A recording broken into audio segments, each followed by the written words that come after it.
Welcome back to another episode of Fact or Freestyle, where we uncover facts from BMX. And now we're going to find out what's going on. Let's see how far down this rabbit hole we go.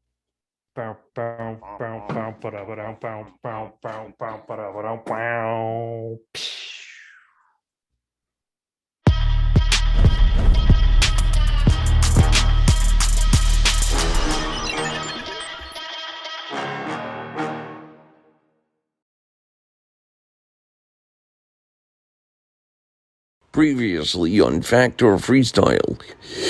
So we are offering penance. He's taking us to Red Lobster next year. And we think you have to do something not for us, but for this infraction. We think you need to do something for one of your teammates. We think Ron deserves a naked Gumby, and this is what we want. You must shoot an actual naked Gumby. Then you must, turn adjust it so it's just a silhouette, and then that is your next signature shirt, which Chris will print. Well, do you want to borrow my cigar for the silhouette shot in case? Okay, so now, Dave, we are all ears. Oh, please make this make sense. Please explain. Where do I use the word Joe? on that? I How don't know. much time have you spent on this, Joe? This is about a week.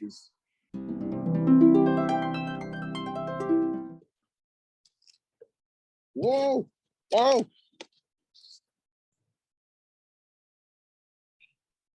think we got Joe's system. I'm so happy right now.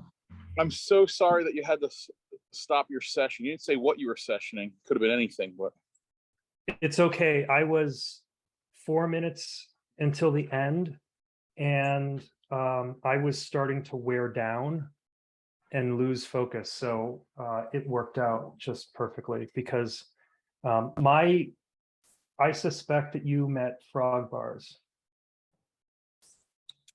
What do you mean? Did your shrimp rock send you to frog bars yet? No, not even the closest I got to frog bars was at Costco yesterday when there are 1 million people there and my order number was 42. If it was 43, I think that would have been it. That seriously would have been it. And it wasn't. So I'm very close. So I've been waiting. That's funny. I have a sweaty hat that I have to put on. Oh, that's now. all right. Look at that. There you go. You got to get in uniform. There you go. God, this is my Nick Phillip.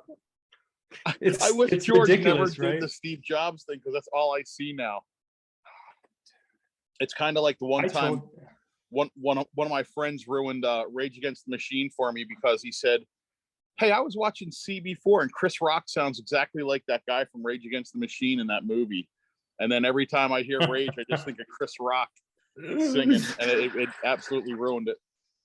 That is so funny. That is so funny. I'm going to listen for it because I can't put it together, but I'm imagining it. So what's up with your day? How's your day going? Well, currently my son, I had to take him to a birthday party, and then I have to pick him up in a little bit. And right now the Phillies are currently in a World Series race. And Warren is watching it live about 4 houses away, and I'm not watching it with him because I have to go back. I just got home, I got to go back, and it's just not. I'm just gonna watch it with Elliot because he wants to watch it when he gets home. Yeah. So basically, the Phillies may win, and I won't even know until I watch it. So you're gonna have to turn off all your social media. Everything. You can't wear a Philly shirt because when I go to pick them up at this party, people will be like, "Oh, the Philly!" I have to be dead, go in stealth mode, grab them and leave because anything with an Eagles, Phillies, anything, someone will say, "What happened to the Phillies?" So it's something I struggle with. Can I show you? Show me anything. Okay, so this is just actually incredibly awesome. I have to go way back into my photo memories, but I know precisely where it's going to show up. It should. in 2011. 2011. On November 11th. All right. Oh, that was all right. I know where I was around that time. My odometer read ones all the way across. Uh-oh. What's your other vehicle? What's your other vehicle other than the Gay Pride Jeep? It's a go ahead, you can say it. A black Jeep. Exact same. What, do you know someone that works at the dealer or something? I got one and Angie loved it. Oh man, I have a hole in my timeline. So it's not actually, the photo is somewhere else from one of my backups, so I can't show it to you. Dang well, what was it if you had to remember? It was a picture of the odometer on my black Saab on November 11th, 2011. And it said 111111. And my odometer was ones all the way across, even the decimal point. And I was like, holy shit. And I had gotten into the car, like, we were actually at a local TED talk. And I got in the car at like 2 o'clock. Like I had parked and I was in the building between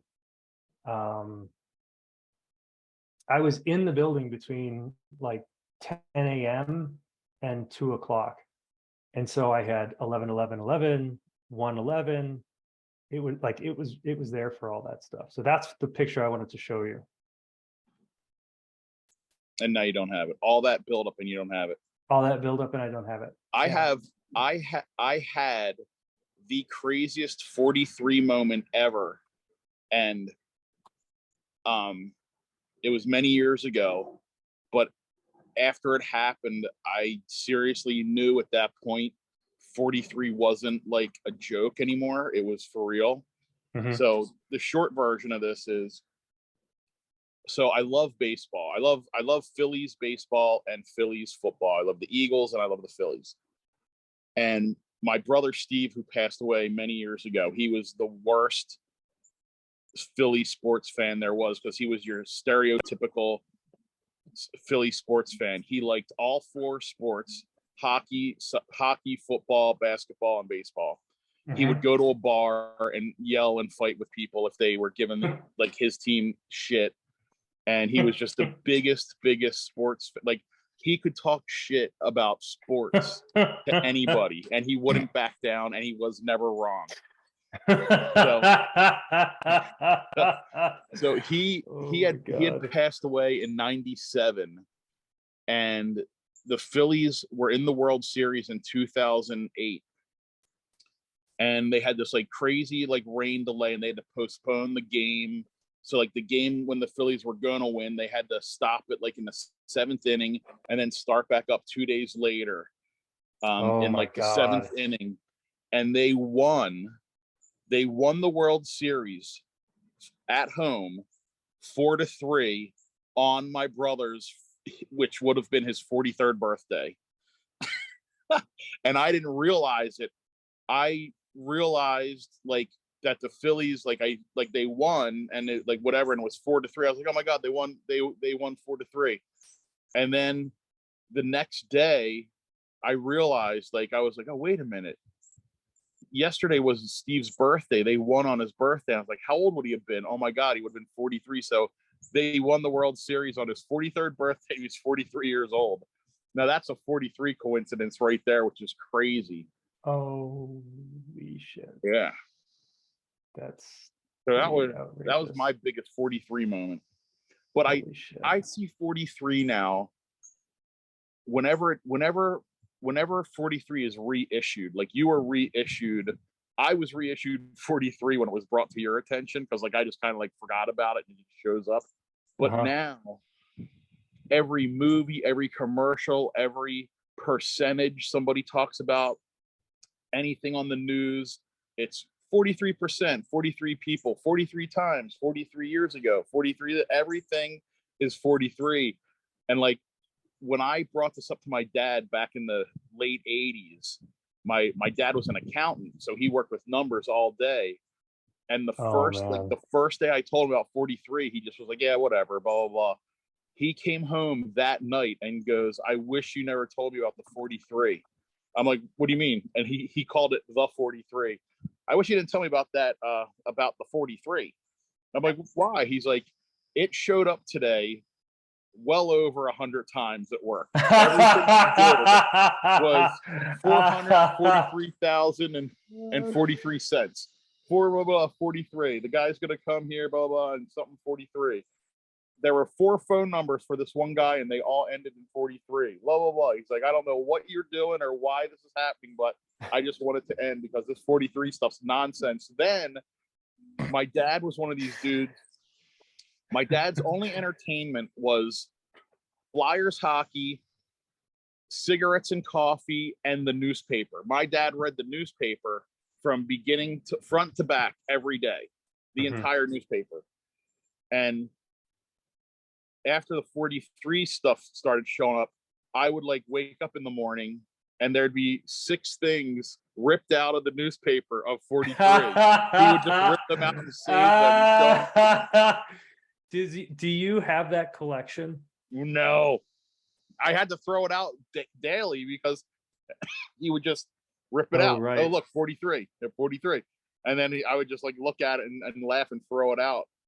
And it was like he was so into the 43 but never said it. You know what I mean? Like you wouldn't know, but he just was into it. It was crazy. He didn't pass it on. No, he didn't. He hit it. I have a story for you. I was taught Reiki, and Reiki works like that, where you're introduced to it and then what's Reiki? It doesn't leave you. You have to look it up. REI. I don't need anything. AI. No, I don't need anything new in my life.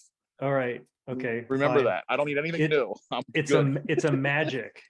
It's a magic. And there are these people who practice it. And I'll tell you how I learned about it, because I think that makes it very authentic. When I got done with Lollapalooza, there was a guy named Mud on tour, and he was the boyfriend. Did you know Primus? I don't know that. Is that where they got his name from, Mud? But he ran the second stage. So yeah. I'm very certain that the Primus guys were very aware. Well, at least because the Primus guys were on the year earlier. Anyway, he was the boyfriend of the woman who I hired to be my driver. And so my tour partner, Billy, and I, we finished the tour in Los Angeles. We had this amazing food fight and fireworks fight from all the food vendors that dropped all their shit and just went home, like heads of lettuce from a Gaylord. It was incredible. Anyway, so we stay in Santa Monica with this girl named Victoria, and we have like a little party there. That was like one of the first times I had ever drank. I never drank during the whole tour. I was just such a good boy. Anyway, so we're hanging out the next morning, and in walks her roommate, who's an actor. She's an actor. Wow. She was I think she was like 4'11". Wow. And she was a nudist. Perfect. It's right up my alley. And she was about 250, 300. That's not up my alley. And her name was Linda.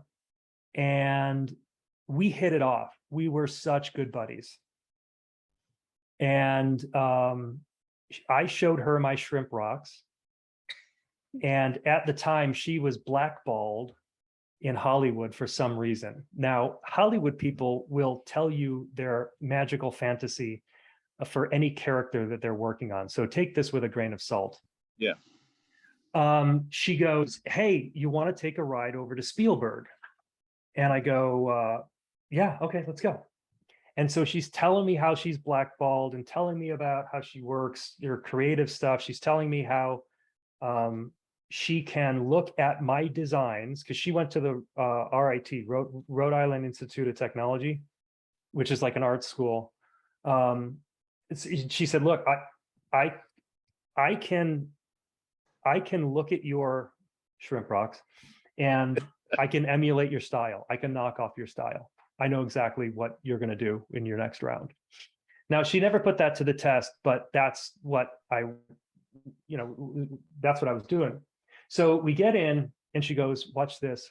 And she pulls up and she goes, hey, Tom, I'm working on Flintstones. Can you let me in? She had been tipping roses, plastic roses with gold tip, and her fingers were all painted. And so we get past and she goes, I don't have a pass. I know Tom. I had a pass. Tom knows me when I was running lines with Valerie Bertinelli for the Valerie show. And I was like, Eddie Van Halen's wife? And she's like, yeah. So we're hanging out and she goes, hey, I love being backstage where I'm not supposed to be. And we get out of the car and I'm like, Linda, are you sure? She's like, come on, let's see what's going on. And we walked up on the lot, and parked outside was a car, but it was Barney Rubble's car, because John Goodman was filming the Flintstones at the time. And I went up and I touched Barney Rubble's car, and she goes, that's pretty great. Let's see what else we can get into. And she goes, let's get into the park. So we go down and she sees the guards and she's like, hey guys, we're just taking a break. We're working on Flintstones. We'll be right back. And so she and I walk through security. We walk through security and we're in the park. And so we're walking around the Universal Studios theme park. Okay. And we're checking stuff out. And I'm like, Linda, should we get going? And I don't know. At some point she said, she was like, let's get going. And so we go back and the guards are different. Oh no. And she goes, hey boys, did the other guys tell you we're working on Flintstones? We just took a break. And they let us through. Now, there's a line, like a massive long line waiting to get onto some type of a ride or whatever. And they're all staring at us. So then we're going back, and you had to take an escalator down. And so we had to take an escalator up. And she goes, hey, I do this stuff called Reiki. And she explains this magic to me. I hope this doesn't end with you banging this chick. No, and she goes, thank God. She goes, she tells me a little bit about it and how to do it. She's like, I'm a level 7, whatever, Reiki master, and I can even do it remotely. And I was like, all right, well, that's really cool. It seems like it's working pretty well today. And we get in the car and we go back. And that's how I learned about Reiki. Now that story stuck in my head for So are years. you saying it was like a Jedi mind trick that you used? A little bit? So here's the thing. She used the Jedi mind trick on these guys, but I did not associate the Jedi mind tricking with Reiki. I thought they were two completely separate things. Yeah. But I committed myself to mastering the art of both of those things. I had forgotten about the Reiki thing, because when I learned about Reiki, I didn't have any money. And so I couldn't go and like learn Reiki, because all these were Reiki schools. You'd have to pay for it and blah, blah, blah, blah, blah. Years later, once I got some money, I went and took the Reiki course.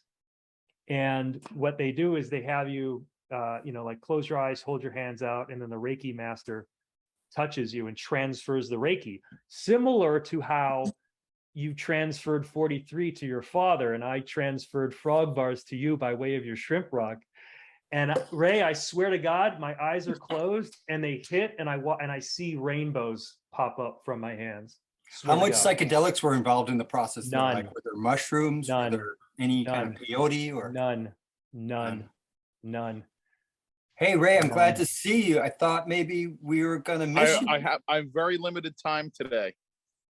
Okay. But any moment that I can see you, I do what I can to hang out with you and Joe. So nice That's hat, by the way. That's Is that a Bob awesome. Harrow hat? Bob Hey, Harrow someone hat. named Bill just joined. I also have a new shirt too. So check out my shirt. Oh, look at there's Bill.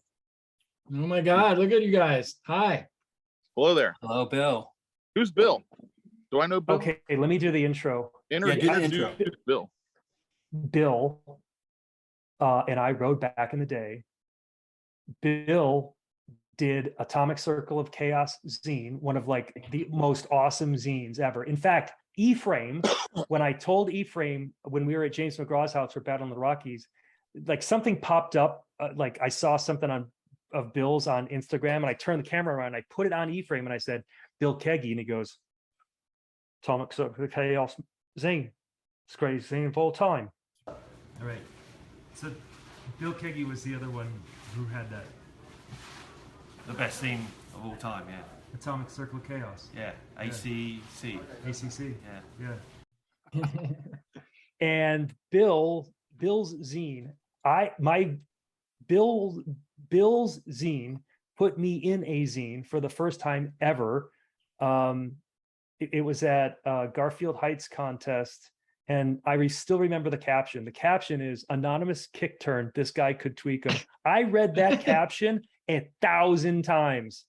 Do you have it framed on your wall still, Joe? Or No, it was Oh, I lost the zine years ago. You So ended up in that's- there. You ended up in there more with proper attribution, you know. let's have Todd do an official welcome to the show, because Todd's going to be our voiceover. He's only here for a few minutes as well, Ray. So What? yeah, Todd has. What could Todd busy possibly Saturday. have to do? Hello, Courtney.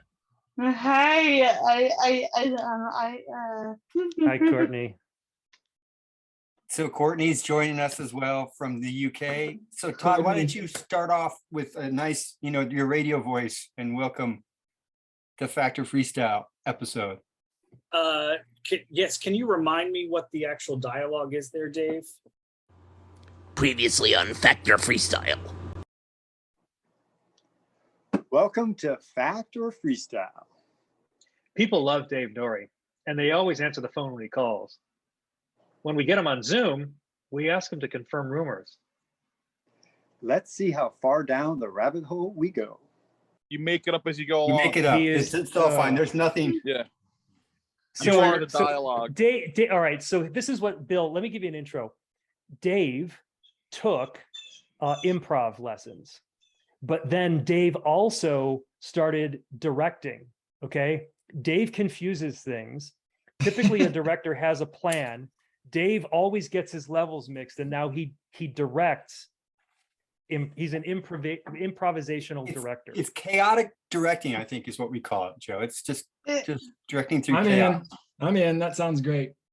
Okay, Todd, whatever comes off the top of your head, so we can start this officially. No, see, I've seen it so many times. I'm trying to remember. It's like people love Dave Nourie, so they always pick up the phone when he calls. Right? That's part of it. Yeah. Okay, so people love Dave Nourie, so they always pick up the phone when he calls. Okay, what's the? I don't remember the other. I don't even know it. It's something about like we get stories from something, and some about stories. You get stories from we something the stories. Hi, previously on Factor Freestyle. Welcome to Fact or Freestyle. We discover hidden secrets of BMX. And now we're going to find out what's going on. Let's see how far down this rabbit hole we go. Freestyle, maybe, blah, blah, blah. See what happens when people stop being polite and start being real. Joe, can you help a little bit, or should we just let them struggle through this? People love Dave Nourie, and they always answer the phone when he calls. When we get him on Zoom, we ask him to confirm rumors, and then Dave does the let's see how far down. Let's see. I rabbit slapped the hole. desk. Yeah, that's what it is. Yeah.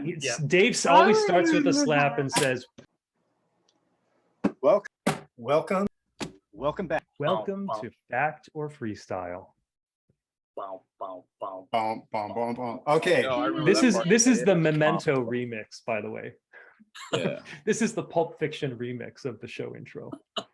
So the only other bit of information I want to share with you is that Andy is likely going to join. He's at a jam.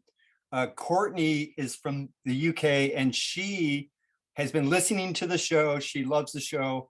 She's not a writer. She was a little bit like, I don't know if I should be on the show. I'm not a writer. Yeah, I would like to really want someone like me to be on your show. Well, I think Courtney, what Well, you're we want reading is Courtney. what- We want to hear about your Instagram. That's what we want to hear about because we learned about. All right, so here's what we know about you. You are Justin's friend, and we found Justin. I think Warren found Justin, and he is so much fun, and so that's how we got to you. Yeah, we love Justin and we love that he's a part of the show now. And Ray is the one that told me to reach out to Justin. Did Warren tell you about Justin? Yeah, Warren told me. Warren Yeah. said, hey, check this guy out. You guys should have him on the show. And then I told you, and then like less than a week later, we met Justin. And he's been great. I mean, we've Yeah, had so Justin. much fun and we met him when he went to the Huff Jam. Yeah, I know, and how not that whole event meant. Are we recording or have we started or what? I really don't know what's going on here. Well, All right, so we can you can stay as long as you want. You don't have to stay the whole 2, 3, 4 hours. But why don't you tell us about what you do on Instagram and who you talk to? I talked to Justin, I talked to Andy, and how we started, or do we need to wait into the I don't know what. Oh. Yeah, so I'm Courtney. I do have a therapy and a full-time disability campaigner. I have my main page that is Please1326, and I have another page that is kind of, I don't use it as much because I'm trying to work out how to use it, but my activity page is people really underscore methods. And yeah, so yeah, I was born 6 weeks early and was diagnosed with disability and mild learning difficulties. I was told that I would never walk, never talk, never do anything. So I kind of, including everyone one, but yeah, and then yeah, I will share more story later, but yeah, So cool. How many followers do you have? How many people do you hang out with? You make me feel like I'm a celebrity. I'm really not, guys. I already have like 828 people following me. 803? 828. We only have one room for a celebrity on this show, and it's Dave. Yeah. So maybe you'll be second in line. But Dave's first, or else he'll get mad. He won't tell us he's mad. He'll laugh and smile, but he'll be mad. And we're all about keeping Dave happy. Yeah, I let that one off the show. Courtney, it's great to meet you and great to see you here. I have one very important question for you. We have a mutual BMX friend. His name is John Yule, and he's also from the UK originally. And his pronunciation of how he says aluminum is one of the best things that I've ever. I love this in my life. It's so good. I so can't say it. Todd. Yeah, so I want I want to see how you pronounce it as well, since I got an idea of maybe how you'll pronounce it, but I'm not sure. I become the one person to ask. I have a distinction coming in. So if you can't tell, I put a little funny, and there's no way that I can actually. That's okay. That's okay. That's okay. I understand. Well, in my mind, you're saying it like John, and that's all that matters. Is it? It's Aluminium. aluminium. Aluminium. Aluminium. Oh, yeah, I'm not even gonna try it. I don't want to offend you. Courtney, I don't want to do that either. I don't want to say it either, so I'm with you there. So All right. welcome. And it's great that you're here. I know it's a little late, so like Joe said, Courtney, you can stay on for however long you want. Okay. Why not? So how about this? We will tell jokes and make you laugh, so you can just gradually go to sleep if you want. Ray goes to sleep. We'll laugh you to sleep. Ray falls asleep every week. So Yeah. Last week I only yawned twice. I Yeah, think. I but didn't being watch the outside, replay. Ray's been much better. Outside in a stogie, it seems like that's the good. If I'm right? out here with the fresh air and the bad air, the combination keeps me up. Yeah, So- you seem much more alert. So I want you guys to hear a story from Bill that's not yet, or it was post BMX related.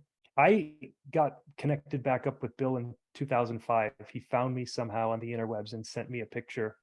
And then I started Googling him, and what I found was pretty amazing. Bill, can you tell us the story of how the grocery list blog started, and then how it turned into you sitting next to Jimmy Kimmel? Wow. It sounds weird, and I suppose it is. It's a simple story. Like the basis is I actually have a collection of other people's grocery lists. That's the baseline, just so you know. And they're the real paper lists, or at least, used to be. But one day I was at the supermarket buying stuff for a birthday party for my then girlfriend, now wife, and I saw a piece of paper on the ground. I picked it up. It was a list. It was just a list. And I just thought to myself, I'm going to pick these up whenever I see them. And so, 2 years later, I've got like 25 or something, and then I put it online, which, maybe 99 or 2000. And like, the internet was entirely different then. And people were, there was like USA Today, hot site of the day. And just, it was a totally different world where you could get a little attention, and then everybody was like, that's cool. And so that's basically what happened. And it just kept growing, and people started contributing lists from all around the world. And eventually at this point, I mean, the project is always ongoing, but it's not like I spend a lot of time on it, but there's 4,000 lists now. And 4,000 people, Wow.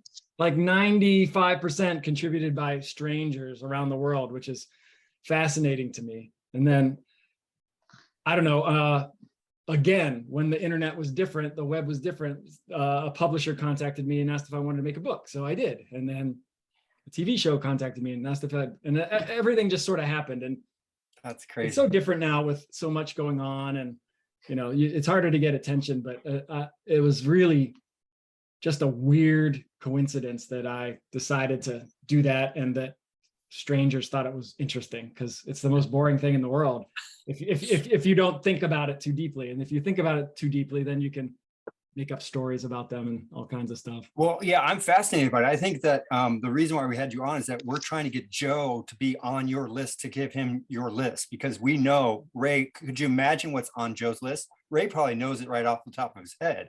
You mean Joe's grocery list? Yeah. This whole grocery list thing, I'm starting to shake right now, because believe it or not, I have a grocery list story. So I don't know if you want, it might be, it's either very appropriate for today's, or you don't even want to hear it because it's too goofy and might not be that interesting. Hear it. But yeah. So it's just about, is it just about Oh, what's the book about? Yeah. Yeah. Let me try to do this, and then Bill, you tell me if I got it wrong, because there's a very specific memory I have of the book. So first off, they're fascinating, but one of the things Bill says is you can get a view into these people's worlds by how they write it. There's little annotations around it. He had one. Well, I remember a story, like, and then it starts to affect you. I heard a story of someone at work who she was a little bit catty. She saw another woman's list, and she was going to like a yarn festival, and her list was yarn, needles, husband.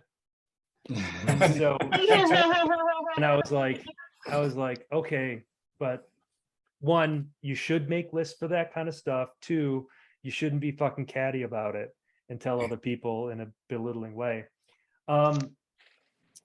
You're totally right, Joe. It's like it's basically, you can just think about the lives behind the things that get left behind, and you have to make it up because you don't really know the story. But you're right, like that one is like falls into the category of like joke, right? They added like an inside joke to themselves, or just adding some humor, you know. And so the book just categorizes them in all different ways: funny, sad, short, party, notes, whatever. That, you know, you really don't think that they're interesting until you see something in quantity, and then you realize, oh, there's a shitload of lists where people draw pictures on them, etc. You know. Right.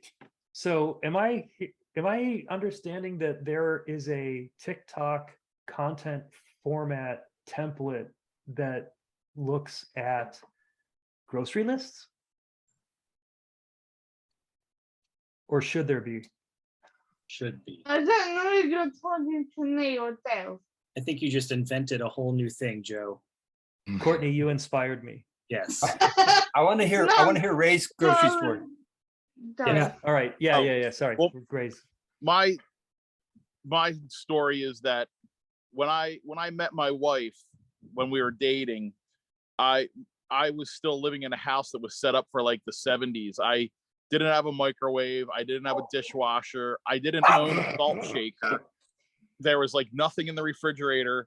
There was nothing in the cupboards. My wife's like, what goes on here? I'm like, well, if I have food in here, like I'll eat it. I'm like, so I try not to have anything here. And as our lives went on, and like we moved in together, she had everybody over for Thanksgiving. And she's like, I'm going to make you a list to go to the grocery store. So I've never took a list to the grocery store.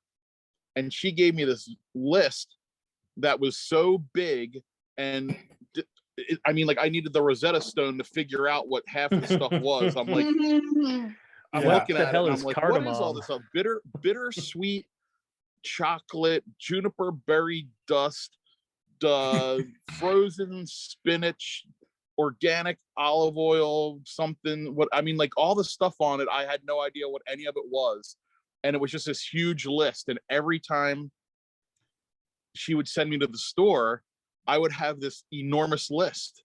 So now I know why Bill was like, hey, I'm going to start collecting these lists, because if you looked at this list, you'd be like, what is this person doing and how are they finding all this stuff? And like, it was just a grocery list. Even now today makes me just want to go to the bathroom. I get all nervous and I'm like, I'm going to poop my pants while I'm at the grocery store.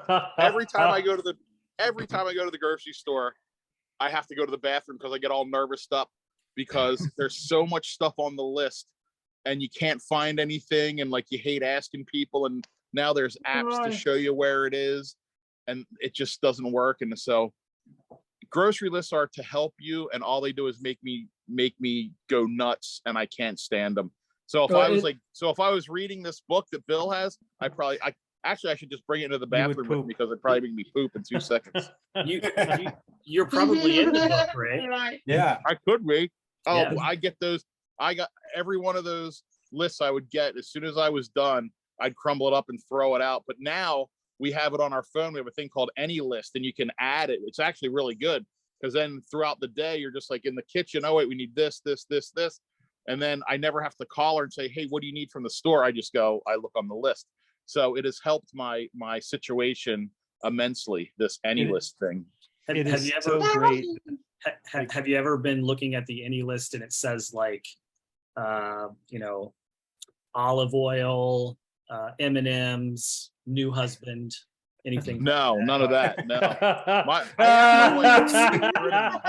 she's not getting rid of me because we do too many things for each other. We've got to the point in our lives where we couldn't live without the other one because we depend on each other so much for other things. Yeah. Where now it's just like, I mean, once a dude knows how to cook dinner for his wife, if she's too busy, then you're in. Like you could almost throw up anything. My wife's like, look, it's really hard to find a dude that's going to go to the grocery store and cook. So I'm in. I'd have to really screw something up bad. You're definitely like keeping put a cigarette burn in the couch, but that didn't happen. That's why I'm outside. So Bill, that's the last time. I mean, that with everybody putting lists on their phones, you made a piece of art that was only possible for a certain era. No, it's there's still lists. I saw one yesterday in the cart at Costco. There was a yellow list. If I knew about this, I would have. I'm gonna start saving them now. I still find them all the time. Yeah, they're in buggies. I do have.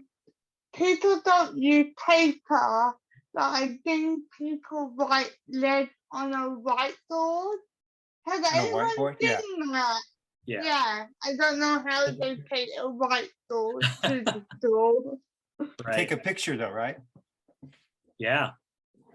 Yeah, I still do lists. I still do paper lists for sure.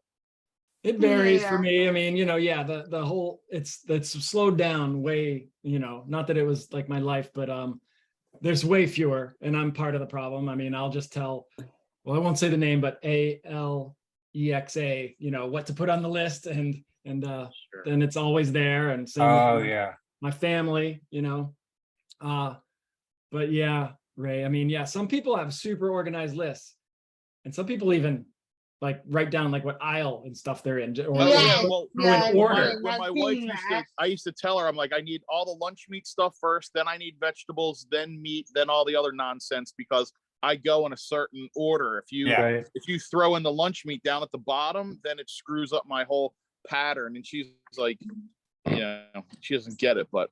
Then there's the person who made a grocery list, and there's one thing on it and it said groceries, which is there you go. That'd be my list. It's like, don't forget groceries. Well, you have to go with a list because then you won't overspend. That's the other thing that I'm a big advocate of. If you just go off the list and you're not just compulsive, because especially if you're hungry and you're just buying stuff because you're hungry, you end up with this huge bill and a lot of stuff that you don't actually need. So I think that's a good reason to have a list.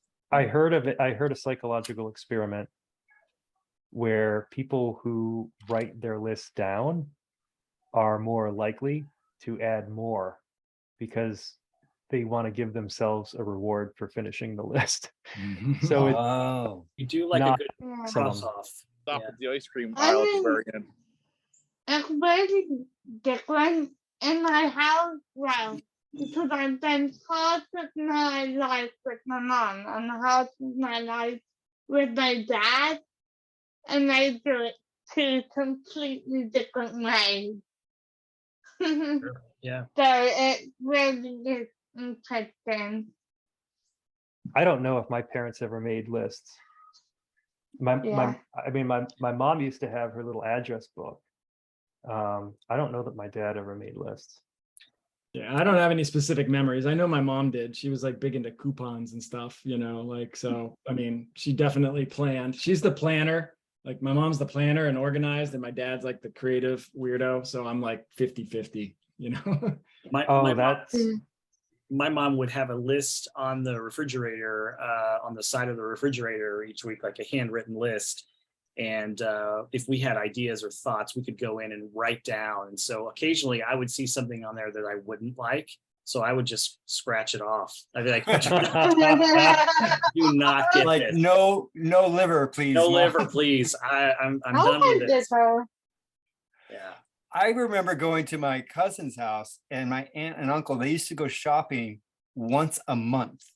And this was actually before like Costco, but I think it would be a similar Could type. they do that? I don't know, but, and I can't imagine, I don't remember if they had a list or not, but they bought in bulk, like, and they had huge freezers downstairs that they put all their food in. And I don't know, I go almost like every day to the store.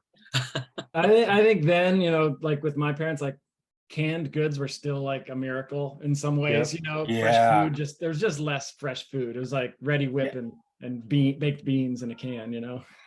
Yeah, exactly. So, Bill, well, tell us about the show. I want to know about getting on the television show. Yeah. Okay, so Bill, just to bring you up to speed, Dave is trying to get even more famous, and he's trying to get into other TV shows. Yeah, and that's so why I asked, can you help us about the show? It's not because I want to hear Bill's figure out story. how to get him onto TV shows. So, what was your experience? Yeah, no, it's easy. You just put something online, and like 4 years later, you make a book, and then like 6 years later, a TV show calls you. It's super easy. Dave's running out of time. He's almost 60, so. I don't know. Everything weird that has happened to me in the last 20 years is, you know, somebody sent an email and I was like, whoa, that's weird. I'll try, you know? So they just contacted me because it was online. And because, I mean, when the book came out, there was just a lot of media as part of the promotion and as part of like I think just the natural wave of writers seeing somebody that wrote about something and they want to write about it too. So there was just this kind of flow, and it just got out there a lot. I feel like they contacted me. It probably took a while. It was just, you know, like they have assistants that just reach out and they ask you if you've ever been on camera, which I'm sure you can say yes, you're comfortable performing, right? Wait, so I'm just asking the question just to hear the story. Dave will answer. I want to see the size of the. Oh, I know. I'm playing the game. Answer that question. Dave wants to be in that. Okay, Bill. Thanks for playing along. But geez, I just want to hear the story. You didn't do the Terry Adams approach where you call the television station, 3 times a day for 6 years or something. No. So every day. They reached out and they asked if I had like a tape of like all my previous appearances on stuff, and I was like, I don't have any. and can you make one? I said, I'm not going to do that. That's ridiculous. I'm not going to pretend to be on a TV show. And so but they still went along and flew me out there. I got to stay in the hotel where the first Academy Awards were put up. Whoa! It was super cool. I mean, it was exactly what you would think. There's a green room with treats and stuff. The musical guest was Korn, which I was not a big fan of. Oh, but still Korn. But still, I was like on stage, like on the side, like while they were performing, outside. I forget. I think it was I can't remember who the actual celebrity guest was, but Korn goes with the grocery list theme. Yeah, exactly. Yeah. But he was super cool. He was very friendly. Is he really funny, or is that all other people's jokes with his? Yeah, no, he's just got an energy. Yeah, he can make a joke about anything, I think. And it was very friendly. I mean, the only time I spent with him was right there. It's not like we hung out, but you didn't go have a beer afterwards or something? No. But I was also contacted to be on that freaking show Wife Swap. Where I guess what? Like I think they saw that really took a turn. Yeah, no, that really escalated. Yeah. that one I think they saw that I was like they think, oh, a guy who collects grocery lists, he must be obsessed and insane. Let's put him in a normal house and put I was like, no thanks. So I said no to that. Oh, okay. Oh my God. That's funny. Who pitched that? Right. They just have these associate producers or something, they just have people, I think, scouring for, well, in Wife Swap's case, freaks, and in Jimmy Kimmel's case, interesting, fascinating people. Yeah. So, all right. So Dave, here, I got I got a plan. Now, Bill, I'm going to tell Dave my plan. I'm going to make Wait, my pitch, before and then you before the rate my plan, before the pitch. plan, Joe, can I just add? I think it would have been great if we could have done the mock interview with Bill. So at some point, can we do that, Bill? We'll do a mock interview. gonna use so that this if as his anyone else reel. calls, then we will actually do a Bill interview. He's doing it So right you- now, Dave. He's doing it Yeah, right so now. Bill, what, let me, there's another part. I just want to share, like, this is my life as Dave Nourie's creative partner. And just to be really clear what I mean by that, we are on Zoom. Yeah. It's recording. We're talking to you. And Dave just said sometime in the future, we should do a mock interview with you. Now he's sitting on Zoom. You do it right now. He goes meta so fast. It's the most amazing thing. He came to visit me at the Terradome Sports Science Research Center when he wanted to pitch me on making this a life coaching show. And we sat around the kitchen table planning this out, and everything Dave said he needed to do, he spent 10 minutes saying that he needed to do it. And I just did it. He lives in the meta world, and it's the most amazing thing to watch. And all I do is just watch him get meta and then go do the thing. And then, so Okay. that's And the story though was a little different because I did have a whole website that I built that I surprised you with. Oh, this was amazing. He came in. Tell he that comes up story. to me. Tell that Yeah, story. okay. So he comes up to me. And what I was sitting here, Dave. I think I was like doing footage. See you, Ray. So we shot, we filmed. We did the first Dave Nourie buddy edit ever. It occurred to me, Dave had never done a buddy edit. And I was like, this is awesome. And so we're loading the footy, and he goes, hey, I want to show you something. Or maybe I was doing some edit. And Wait, can I shows up interject? and Can I goes, "I want to show interject? you something." Can I interject? I said, maybe we should buy the domain factorfreestyle.com. That was my setup. Yeah. He goes, maybe we should buy this. And I go, oh, okay. And then he goes, how can you tell if it's available? I'm like, well, I'm trying to do two things, which is perfect because he's got me off balance. I'm totally totally distracted. Yeah. And then he goes, Factor Freestyle. And he looks at it and he goes, someone's already got it. And I go, give me that. And I start having flashbacks, Todd, because I don't want to get into too much, but there was a bike brand that called me one day and said, did you make the website? And I go, what are you talking about? Someone had stolen their domain name. Not stolen, but this bike company had They didn't renew it. an absent-minded marketing team and forgot to renew it. So I spent a year and a half tracking down who stole this website domain. I got them, but I had to use social engineering to get it. And it cost me a year and a half of my life. So now Dave Nourie doesn't know this, but he's sending me emotionally back through that trauma. Oh no. And I check it out. And he finally quietly goes, I did it. And I was like, this is perfect. No, He's like, Joe, what I remember is that you started to figure it out. You started looking at the wording and the pictures, and you turned to me and you're like, you did this. And that's when finally you realized, but I got him so good. Yeah, like so good. And then we figured out how to do the freemium life coaching, which I just thought was the funniest thing I had ever heard, that this was actually a life coaching show, and we would talk to people who are extraordinary in BMX and then ask them how the hell did you get good at BMX? So well, and now we're branching off. We got Courtney, and she's not even a BMXer. Not yet. Maybe she's going to start riding. We don't know. I don't think I can ride.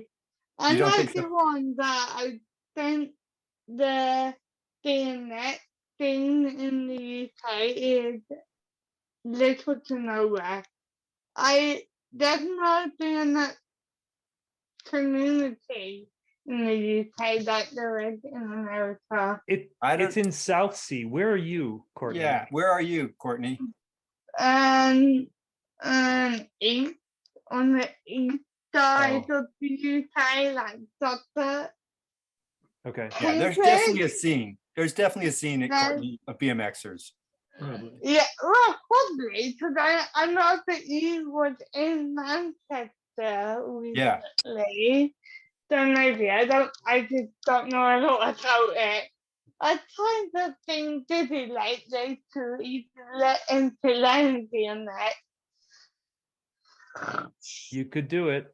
You could do it. Well, maybe, I don't know.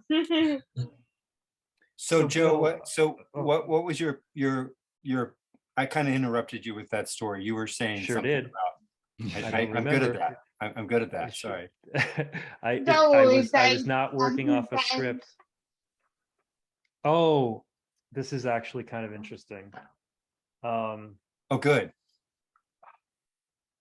I'm going to deliver the keynote opening at a conference in San Diego in December. And I did the dry run of the speech. I completely shuffled it up and I told a story that had some BMX stuff in it.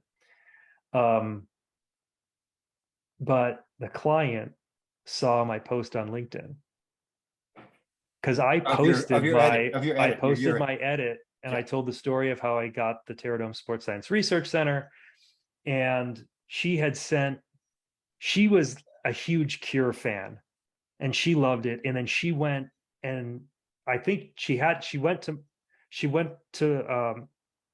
my channel and pulled a link and sent it on Slack to her entire company and said, "This is the guy we've got opening the conference." She goes, "And I love the Cure." And they came back and said, "This is the Who." And so I had to tell her what the backstory was. Anyway, so she goes, "Can you do tricks before you start your speech?" And I said, I'll meet you in the middle. I'll make a sizzle reel of 1 minute and 43 seconds with energetic walk-on music. And she's like, "That's awesome." So I do my thing, and then I tell her, I go through the whole speech, and she says, "I didn't know that you were third generation in like this business." And I was like, "Yes." Wow. And she's like, this is exactly the type of people that our members are constantly telling us to get. And so like, she's like, we would bring in the consultants who just knew it because they went to school. But the feedback was, I want someone who lived it. And they were having a hell of a time finding that. And just call it frog bars, call it 43. I just happened to need a storyline, a generational storyline. And it worked out. So frog bars is vibing hard. Bob Harrow lives in San Diego or in North County. And my mom lives there too. Drop in on Bob Harrow that Saturday, because I have this, my stage show is on Tuesday. I've got a stage rehearsal on Sunday. And so because of the flights, I got to go out there Saturday. So I am going to drop in on Bob Harrow. Did he reply to your video? No. Of course not. No. Man. It doesn't matter now. There are thousands of people who have watched this testimonial. Dave, all right. We need to get Bob on the show. We need to get Bob on the show. Watch Dave's eyes because he's about to experience terror. Dave, did you watch? Have you been paying attention to the show Instagram channel?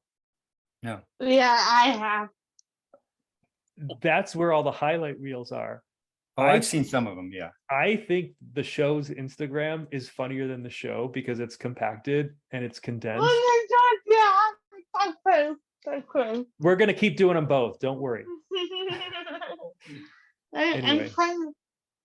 So I have something I want to talk about maybe after the show, Joe, that's concerning. And I think it's something that. Let's talk about it now. This is the other agreement we have, Bill.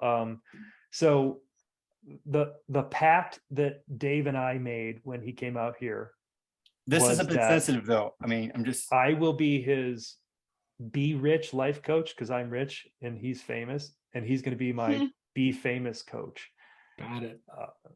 So we're together, we're going to make two people who are rich and famous, and then we're going to have to keep their egos in check, because when you're rich and famous, you can be a real It's problem. kind of a shaky, yeah. And so that's, we questionable. had to do the intervention last week with Dave. And so as part of that, I agree to always be interventionable.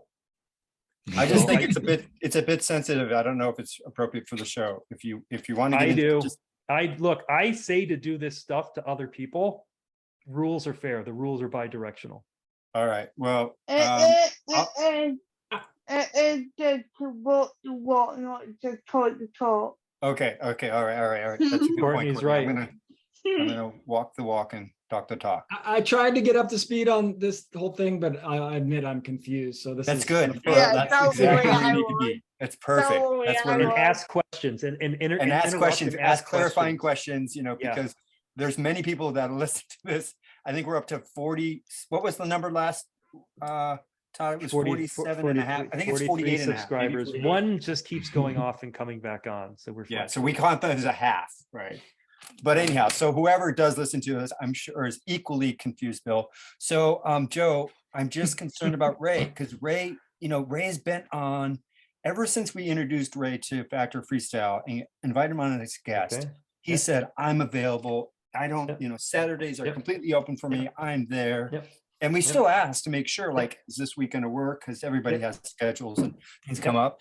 And I'm just concerned, Joe, is it just me? Okay. Because I feel like he is, like he was great Like he today. what? His energy was good, but maybe there's something going on that he's not. That he's Talking to not us about? sharing. Well, there is something that's going on that he and I talked about before you joined. Oh, Would you like please to know what share. it I is? was, yeah. Are you prepared? So Todd, lock X foils in attack position. We're gonna need Todd's you. there. Red 5. Okay, standing by. So here's what happened. This is what Ray told me. He told me that the Phillies are about to be in the World Series, and Warren is watching the game live, 5 houses down, and Elliot is at a birthday party, and Ray dropped him off, and Ray has to go pick him up, but Ray has to avoid all internet because he doesn't want to know, and he's picking his son up right now, and then he's got to take his son, and Ray and his son have to remain in quarantine until after the game is done, and then Ray's going to very carefully watch it on replay, but he has to close himself off from the entire world in order to do it. I think there's more to the story, Joe. There's got to be more. Elliot's birthday. You don't think that not his birthday, is his birthday party. Shrimp Rock has anything to do with it? Because he just got his Shrimp Rock, and so this is the other thing. This is the other thing that could be happening. My second hypothesis is that the Shrimp Rock worked. Ray had a dream. Frog Bars visited him, and Ray is going to seek professional help to figure out how to talk about it, because this would constitute the first ever Raybo experience with an alien entity speaking wisdom to him. That's my other hypothesis of what's going on, is that Ray that's pretty feasible. Is processing this before he comes and tells us. That makes more sense. Yeah. That's right. Exactly. That's more plausible. You just need to do an intervention with him. That's right. An intervention with him. Could we do an intervention with Ray? That would be really challenging. I don't know if I'm up for it. An intervention with, oh God. Now I have such good interventioning skills. I'm really impressed with how well I interventioned Dave. I'm on a high at how good I am. But it would take me. Dave doesn't seem to be in agreement. That's as amenable as you are, Joe. Dave, okay, so how good did you feel that you went through that intervention, and that we helped you identify the egomaniacal mechanisms that you've Just integrated into your life. Testimonial time. Yeah. Yeah. It's testimonial. Testimonial. Okay. Anytime you're put under that pressure, it's difficult to face it in the moment. So now reflecting back after a week long, I'm very aware of the things that I ask and the things that I bring up and the reason that I bring it up. Even when I ask Bill, tell me about the story about how you actually got on television. Maybe, Joe, you still think deep down that that's still percolating for my desire to get on TV. But honestly, it felt like I was asking Bill genuinely, I want to hear the story. But Joe's going to be... This is, well, I'm going to test. Okay, because you're still on a maintenance plan and I'm committed to the long term. But it felt better. You felt a different relationship when you asked it in that way, didn't you? I was just aware, because I know, especially when you and Ray are on, that I have to, the choice of words has to be very concise. Also, if you're talking about grocery list, the most interesting thing about it is, were you on Jimmy Kimmel? Probably, right? It's like grocery lists are not that interesting. No, I think grocery list is fascinating. I love the idea. I've seen this grocery list, and Courtney agrees, and Todd. I mean, you chimed in, and Ray. So all of us, we can see how it became a trend that people really was like, wait, especially early on when, like you said, there wasn't so much, cat videos and everything else on every stream that you could possibly turn around. Cat videos, But Joe, let's just leave it as I'm a work in progress. So I feel a change in the shift, and I'm going to continue to focus on my awareness of others. Okay, so here's the next level of this, Bill, and you tell me if this will work. And it's just occurring to me now that you are probably one of the perfect people to hear this idea. Okay. So it was 2 hours. We have some backstage footage, but the plan is for me to chop up the actual intervention and stand in front of a white, like an easel, like they do, like the motivational speakers write things, like they write the teachable moment out. That I write the teachable moments out of how to be honest, how to build a relationship with someone, how to present the fact set as though you are solving a mystery. Because as an example, I said, now, Dave, I don't think there's a problem. And Ray leaned in and he goes, oh, there's a problem. And I go, I think there's a perfect explanation for this. Now, I called Dave the day before about the shirts and was like, shit's blowing up. And we invented the whole 43, 4 or 3. So we buddied up on it. So he walked in ready for it to be a regular bit.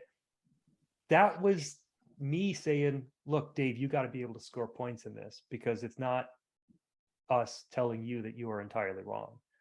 And there were other times that I called Dave out and Todd was like, Joe, it was Dave was celebrating Ron, so it doesn't count. So I was doing that kind of stuff, right? Because that's what a friend does. They don't just pound on a friend. They're like, look, wake up, wake up, wake up. You sometimes you'd have to slap him around a little bit. It's like a drunk friend. Dave's not drunk, but he's an egomaniac, or he was. He was an egomaniac. Yeah. I will take credit for you not being an egomaniac. Anyway, I'm going to lay out these teachable moments, and then we're going to make it like you can pay $43 for a tutorial on how to run a seminar on how to run an intervention, because there are a lot of people. We just came out of a pandemic. People are freaking out about World War III. This is historically the very best time in ages to do a how-to, which is funny, by the way, because I'm also funny, a how-to run an intervention video. We're going to sell it for $43. We're going to recruit people like Courtney, if I can make her laugh. Yeah. And Justin, and as an affiliate program, and they can get 43% of the sale price of selling this. And then the money can go to make actually make Dave. I have the person. Or I will get rich, and I will show Dave that prove to Dave that if he watches me get richer, he should do exactly that and do a naked Gumby. Then you're going to need an intervention, no? Then I'll need an intervention. And I will be the best interventionist did. I will be the best subject of I can be intervened with brilliantly. I am the intervening. Yeah. Okay. So Okay, Dave, Joe, I have a huge favor. Can you please pull up Jim McKay's latest video that he just posted on Facebook? I think it is. Yes. Actually, not the latest one. It was 2 days ago. By the way, Jim McKay is going to do the sizzle reel. Oh, this is so good. This is exactly the format that we need to follow for this how to do an intervention. Is it a video on how to do a video on intervention, or is it a no? So I'm going to take the actual intervention and I'm going to say, look, I think my opening line is, thank you for sending me your money. Why can't you do it on I really like money, and $43 is special to me, but $43 is special to you because it's enough of you to say, it's not $1,000, but I know that I'm giving up some of my money to someone who guarantees that it's going to change my life and someone else's life. I'll give him $43. And that's we need to have commitment. And then I'm going to teach them how I did the intervention by breaking down what I did in the intervention. Because I'm an analyst, I can take a timeline and I can do an analysis of it. The video itself is probably, I want to get it down to like 10 or 15 minutes, because like when I do webinars, like the drop-off rate at 15 minutes. So it's going to be 15 minutes, and then they can watch the full 2 hours. And so the other angle here is I want to sell thousands of these things because I want thousands of people pressuring you to do the naked Gumby, because we could sell naked Gumby shirts to raise the money you need to go back on tour with Ron and Brian. And we already know there's no market for that. We've done our market. Wait a second. It occurred to me. I was doing my Scott Hagnes stretching on Friday, and it occurred to me, you guys are also bringing Kevin Martin. Why? Because Kevin Martin is the greatest BMX announcer in BMX history, according to Zach Yankish, who is a pretty good announcer. Is the greatest the greatest in the world right now. That was going to be my pick. Yeah. Zach says that Kevin. Well, Kevin, because Kevin has a relationship with us. Zach obviously would have been a good choice, but who the hell's going to do the social media on this tour? And it occurred to me that I'm going to do the social media on the tour because I am the funniest BMX social media ever. Okay, that roll I this made clip. An intervention. Roll this clip Dave of Jim to sell T-shirts. And I got to raise enough money for my own expenses, but I get paid last. So I got to get I got to get all the money for you guys so that I can get the last bit of money. That's my motivation. Okay, roll this clip because I think this is a good template that we can follow. Okay, thank you. Jim has nailed it. Is this it? Yeah, this is it. Go from the beginning though. No audio. We can't hear it. All right, stop. Yeah, I think it's just it's routed to I Zoom. know. Yeah. You can do it. It's my fault. Joe. It's my fault. It's my fault. You know. Courtney, are you having fun? Are you enjoying yourself? Don't make her answer because now we have to tell her to stop talking. Hi, I'm Jim McKay. Every day I get emails asking me the same questions over and over. Jim McKay, how do you make 12 figures a year filming birthday parties and recitals? Jim, we've watched all of your videos with tears in our eyes and hoped one day there would be a way to learn your secrets. Thanks, Christopher. Well, today I have what you've all been waiting for. Jim McKay's video course on video. in my revolutionary 10-part video course on video, not only will I teach you the fundamentals of turning your $50 gigs and TFP shoots into a bajillion-dollar content portfolio, but for Diamond subscribers, you'll also receive one-on-one coaching and resources to help you create your own online course selling online courses. You'll have premier access to an online library of highly curated stock content and a direct line of communication with other bosses on the come up. From day one, you'll be thrown into the grind and learn how to fucking hustle beyond your wildest dreams, son. You'll not only learn the art and craft of capturing moments, but how to tell stories like me. Oh my God, you so funny. Control your destiny. All you have to do is turn the key. Buy my course. Just follow the link below with your PayPal information and you'll be on your journey to business transformation. I believe in you. Buy my course, Jim McKay's video course on video. He nailed it. I mean, Factor Freestyle has got to subscribe. I mean, right now, let's send them the money. That is just so That was funny. awesome. That's We're so gonna good. do that for how to have an intervention. Right. You can do it. I can see it already. Do it. Right? Yeah. We're not far off. I just gotta do the teachable moments. So I wanted to announce the project, and I wanted to announce that I love you, Dave, and I'm going to use there's this. a key and so look, and I'm going to use.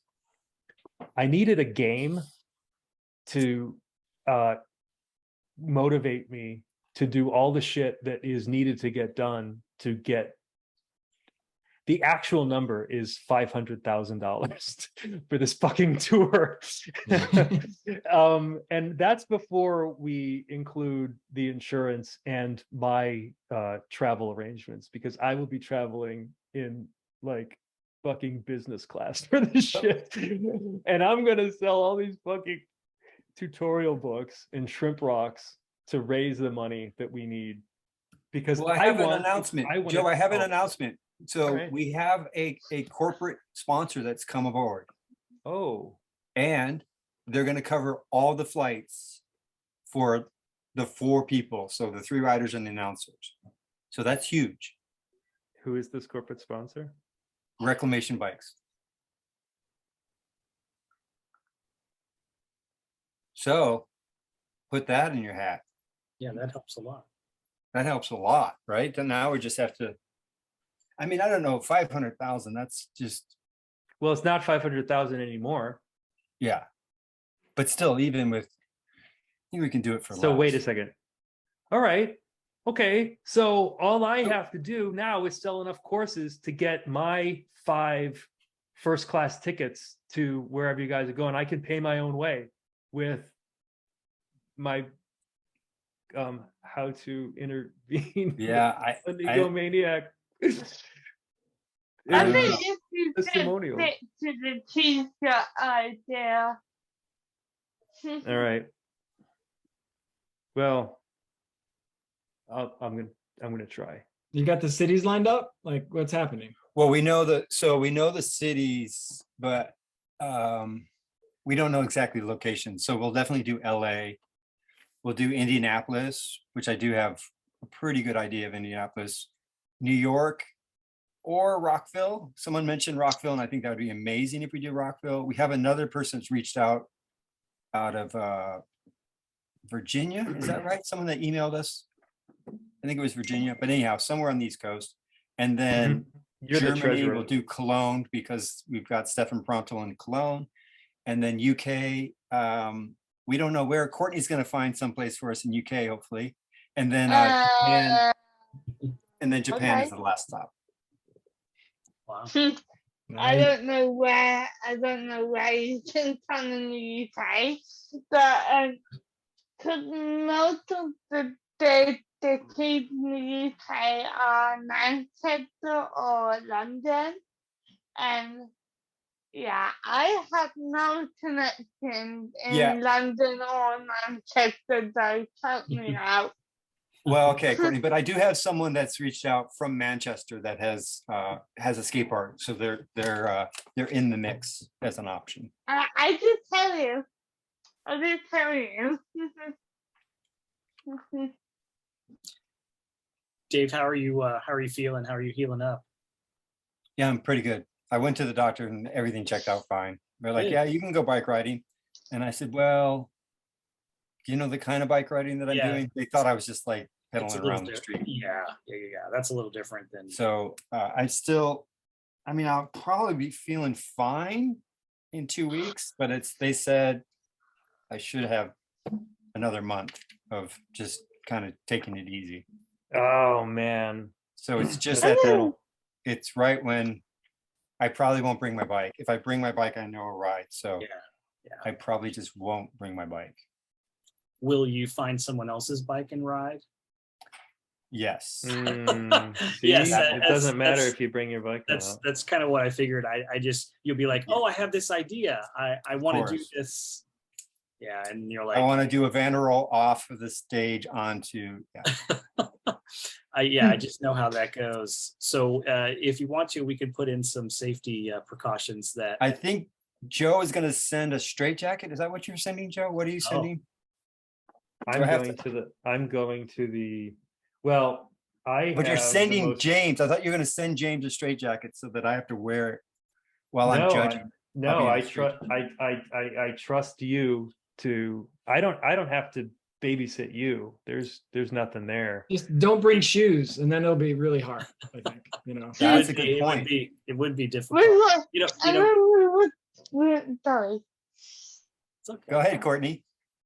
We were talking about it yesterday. Why don't you just do it in a wheelchair? Be in that wheelchair and. Yeah, there you go. Yeah. Wait, do it in what? Oh my God, do it in a Do your wheelchair. run in a wheelchair. Oh, right. That's what you mentioned. Run in a wheelchair. Oh my gosh, Courtney. I didn't know that's what you were saying. I thought you just said Such a good in the idea. text you said, have you seen BMXers on wheelchairs? Yeah, right. And there's the one guy that does the Nitro flip. Circus. That guy Wheels in Nitro Circus is awesome. Yeah. But is there any Flatlanders? Okay, that's right. You did mention that, Courtney. Right. I got to practice up though. Do some nice wheelies, Dave, and some 360s, and I think that would be a really good show. Dave Nourie to be in that wheelchair. Dave Nourie's BMX wheelchair. Is that how my career is slowly declining? I can remember crappy jobs in high school with like the hand truck, to put boxes on and move them around. Like you could scuff those things really nicely. Hang five those things. The best thing that I saw in Germany is these guys that would ride, they would do tricks on spools. Like, you know how you get someone will get like a big thing of cable on those wooden spools, and people would make tables and stuff on, but they were much fancier than that. But they literally were doing tricks and like learning how to flip it and learning how to ollie onto a ledge on spools. Wow. So Joe, I'm telling you, there's plenty of things to freestyle out there. If we're done with bikes, there's many other objects that we can. Yeah, this is something actually that I wish Ray were on for, but I was thinking about why what's the allure that Ray has for me, because I mean he is funny, he turns out that he's like an incredibly nice guy. I had no idea, but I was trying to make the connection between like bikes and what he does with like jokes. I mean his social skills are incredible, and he uses that to make jokes. Ray freestyles just social. Everything. Like he freestyles life, and that's what I think is so amazing, and that's why I can look at him and just say, dude, like you got to recognize that you're like you are a Matt Hoffman in that domain, like. And he couldn't hear that. I mean, he couldn't the greatest of all time. Yeah, it won't really sink in. Than Ray. There's no one funnier than Ray. Yeah, he doesn't even sink in though, because he's like, oh, no one would buy a shirt, and he would sell so many shirts if he does a shirt. He refuses to make money from it. I know he refuses to sell, but my point is that the shirts would be very popular. Everyone would want it. They would be revered. They would be in shadow boxes, framed on a wall. I'm not kidding. Yeah. Yeah, they would. Well, I would get one. Yeah, I would have one. Courtney, me too. You have to see him in person, Courtney, though. That was his stipulation. You had to go in person. He has to hand deliver it. So let me pitch an idea to you, Dave, before, but I do, you know what? No, I want to hear from Bill, the origin story of Atomic Circle of Chaos. Yeah, let's hear that. Okay. Gosh. Well, let's see. Started riding in like 1986, I guess, and just me and my friends. I mean, lived in a very small town. I feel like we went to a contest and somehow a zine ended up in my hands, and I don't know exactly what one it was, but it made sense and it just seemed awesome. The name itself came from, we would go to this bank parking lot, and it literally had these like little lips, like 6 inches tall. But you take what you can get in a small town, and we'd jump them and do tricks over them. And it was like me, Adam Leiber, who was also on a bike, and Bob Burbick, who was a skater. Bob. And we were just going around and around. And Bob just yelled out, "It's like an atomic circle of chaos." And we just were riding. That's all. And that just ended up making sense as a name for the zine, which replaced the original name, which was Bullwinkle. So I think it's much better. That's I was like a 16-year-old who was worried about copyright infringement. So I was like, we can't do this. We can't do Bullwinkle. Yeah. Yeah. And nobody has uttered the words Atomic Circle of Chaos before, so we're good. Yeah. Bill, what year was that? That's awesome. That it started. I think it came out in '88, like beginning of 1988. And it was pretty good. We're like, let's put it out every month or two, and then by the end, it was like, I hope I put a zine out this year, Yeah, but, sure. But yeah, it was 88. And I mean, it was like this parallel passion, like writing and designing zines, even though I sucked at it at first. It was this kind of, thing that it was writing and then zines and writing. And then it was like zines and design, I feel like at that time, there wasn't a precedent for people writing their entire lives, Right, it didn't, yeah. there was just no, it's not like I ever stopped loving it. I just like writing led me to the thing that I love, which is design and stuff. So I feel like that was fun. And then just seeing people keep going was like incredible, are there zines still? Like, it's just not a thing, right? It's so BMX racing still has zines. Yeah. I know in Ohio. Yeah. Like analog stuff. Yeah. Wow. We had been kicking around whether there was a factOrFreestyle spinoff. Like if we could, how Cheers spun off Frasier, we were thinking like maybe we could spin off factOrFreestyle into a zine. We kicked it around. I didn't get a lot of like stoke for it, but well, someone just has to take it on, Joe. If someone took it on, I think it would be, imagine if we just said, okay, if you want a copy of this month's zine or this quarter, maybe we do it every quarter, and we just mailed out to whoever's interested. That's a unique premium for sure. Like that just, but that just doesn't happen anymore, Yeah. And it's a zine. It can be whatever quality it lands at. I was thinking Bill Batchelor. Let's hit up Bill Batchelor because he's finished with his book now. His book's doing great. And he might be open to it. Yep, that's a great idea. So Bill, what's really incredible about my life with Dave Nourie as a creative partner is we'll come up with these ideas like, oh, this is exactly what we should do. We should do a zine of the store or of the show. Let's go get another guy who's not on right now who made a book that we're talking to, the guy who did the greatest zine of all time, and not say, hey, Bill, if you ever want to make a zine, we want to be. Oh God! Bill See Keaggy again, you're just business. throwing me under the bus. Oh my God, I feel so bad, Bill. I'm sorry. But Why? do you see Why? how I handled that? Like, Yeah. that's going to be part of my tutorial. Bill, like, how good is this? This is, I love is, it. This is what got me onto the plywood hoods, by the way. I don't know if you're aware of this. Wow. So Joe, in my defense, you don't have to Bill defend already- yourself. he You don't have to already defend yourself. expressed that his zine was like to the point where it sounded like it was a bittersweet, like he was like struggling to pull it off. Well, yeah, it was the end. Like, you know, I mean, it was just like I had gone to college. I mean, it was just a, you know, life-changing kind of thing. Not like life-changing as in, well, you know what I mean. It was just my life was different. Like I didn't have the crew that I always rode with. It was just a totally different world. And like I said, I got into design, which means I just designed things other than zines. The thing that I've always, it ended on issue 14.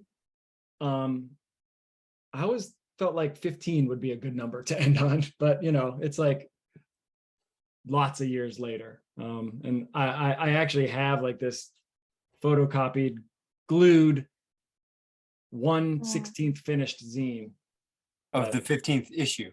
Yeah, the 15th issue that So do you want to do a Factor Freestyle zine? I do. Now, Bill. No, I'm asking one of the things Bill. that I'm asking Bill if he wants. Hold on a second. I need to tee this up.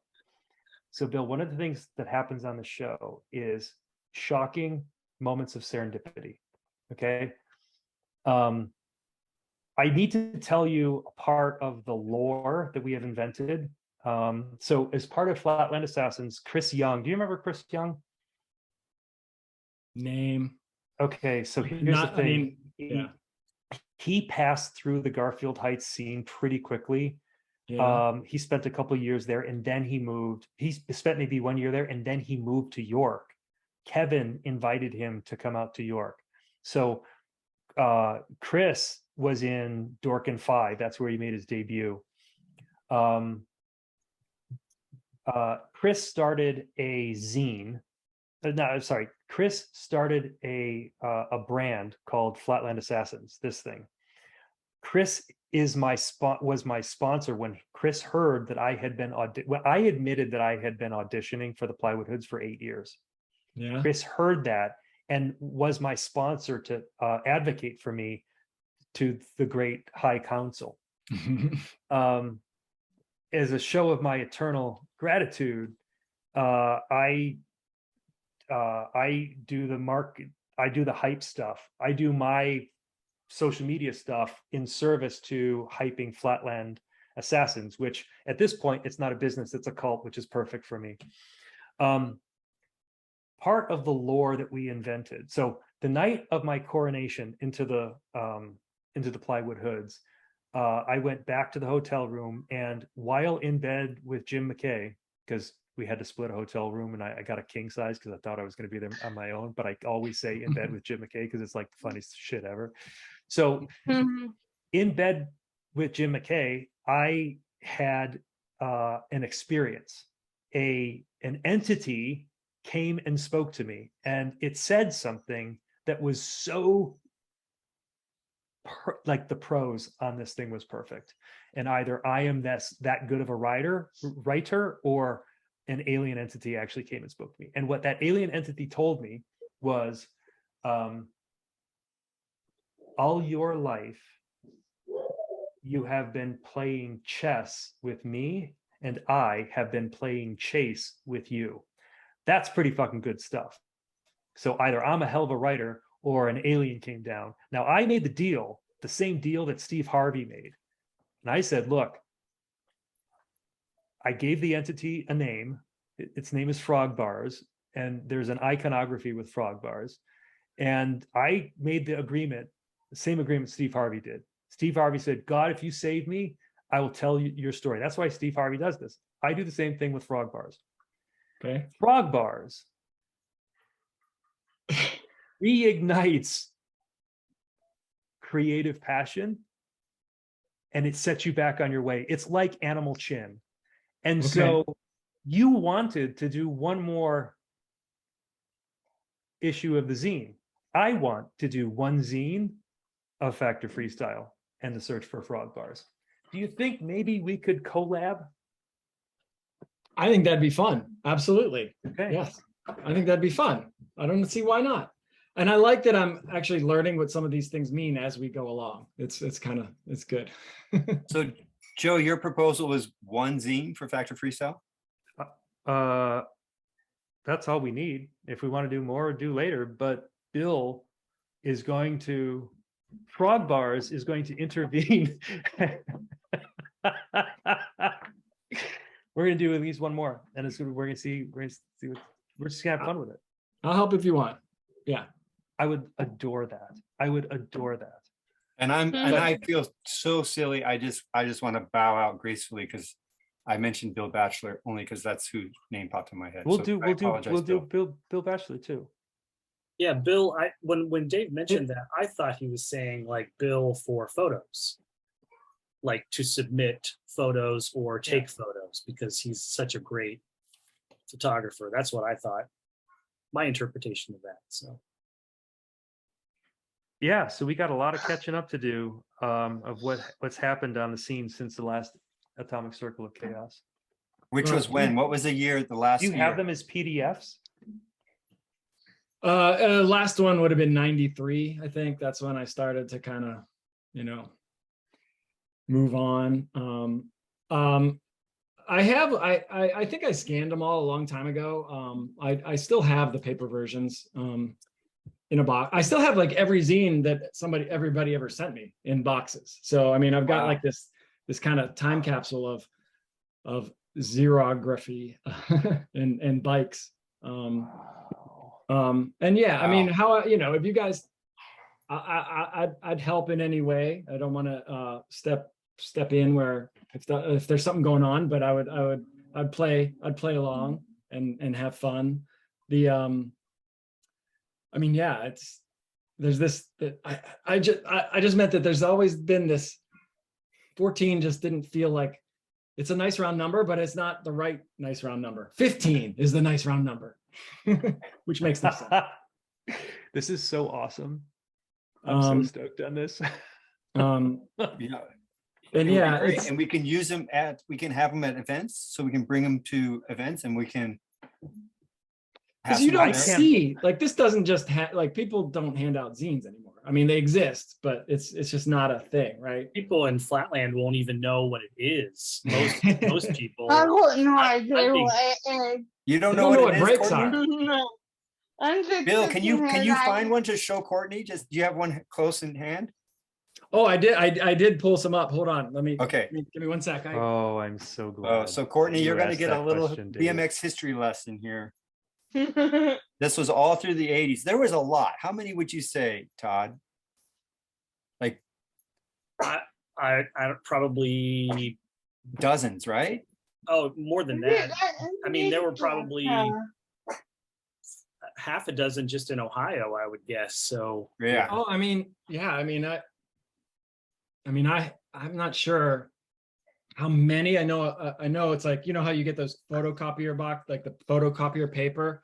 I mean, I've got two full boxes of zines, and I mean, lots of them are the same zine and different issues, but let's see. The internet letter on Google.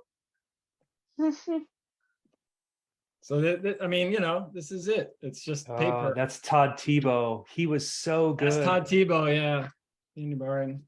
And I would always like trying to do fold outs and weird. Oh wow, cool things. Oh, here, one of my favorites. I have to show you. I think it's. I invited Zach to this. Oh, as well. The last one, like, this is in a different world, like interviewing Smashing Pumpkins.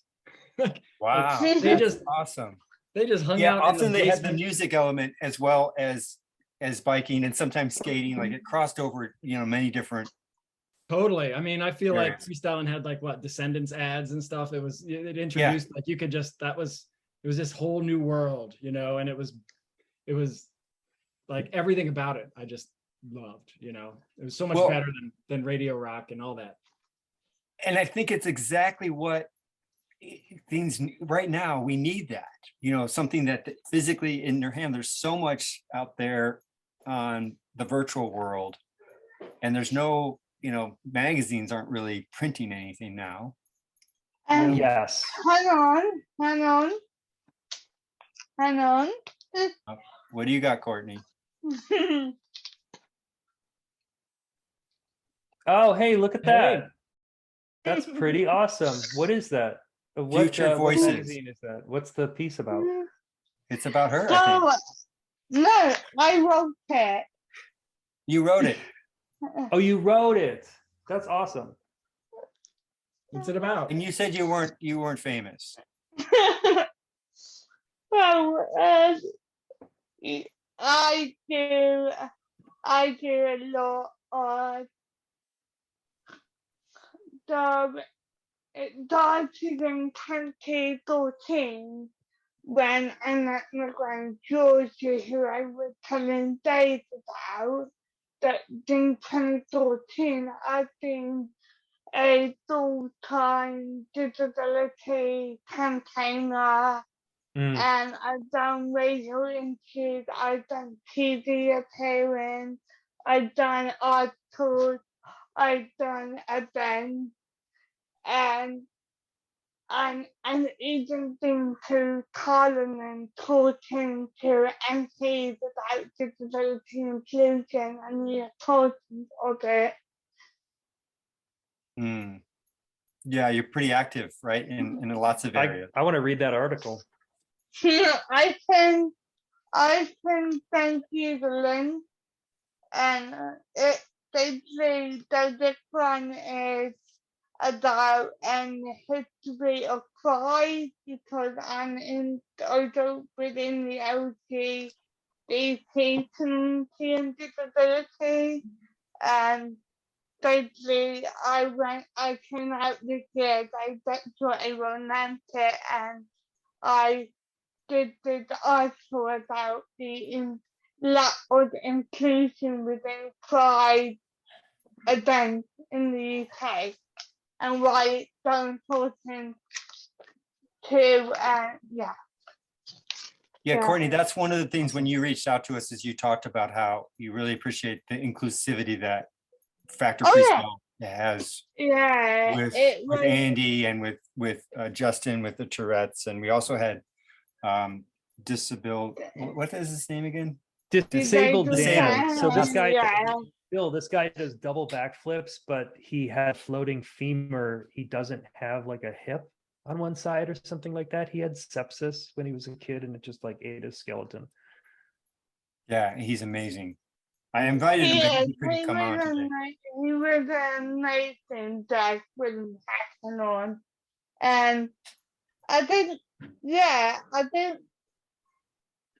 I don't want to take all of that. I do want to actually share stories that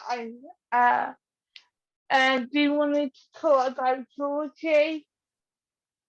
About Georgie, yeah, your friend she has Tourette's, right?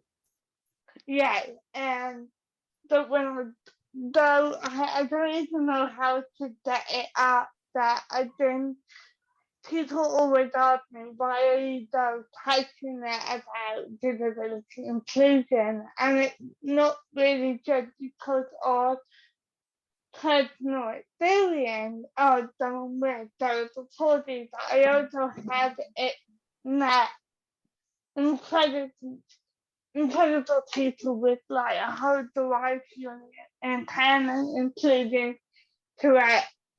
And one of them is my friend Georgie, who, if you think, I know you guys know Justin, who doing like under Tourette, and I do know Justin. And my friend Georgie Tourette is constant, like all the time. Thank God doesn't. So 6 years ago, she lost the ability to talk because of her tick being so constant. And anyway, when I met her, and I was listening at the time, and I told there was they don't teach about disability in schools or anything like that. And even though, long story short, we met at a thing I was volunteering at, and she was there as an individual with Tourette's. And I was so uncomfortable around her because I never met someone with that severity of Tourette's. But I kind of walked away from her and didn't want to be around her. And to this day, it's like the big regret that I walked away from her because I nearly lost out on a really good friend, and now I want to make sure that I do whatever I can to make it so other people don't walk away from us, people with disabilities. So I want to, I don't know great. that it just makes it really hard. But there's those times where I shared Georgie's story where I just burst into tears because I hate that I treated someone like that or walked away due to something they can't help. Even though it's easy to do that to me. Yeah, but you're obviously making up for it now with all your efforts. Oh, yeah. It reminded me of when I met, so when Justin came out to North Carolina, Andy, Justin, and I went to breakfast together. So this is the first time that I've met Justin in person.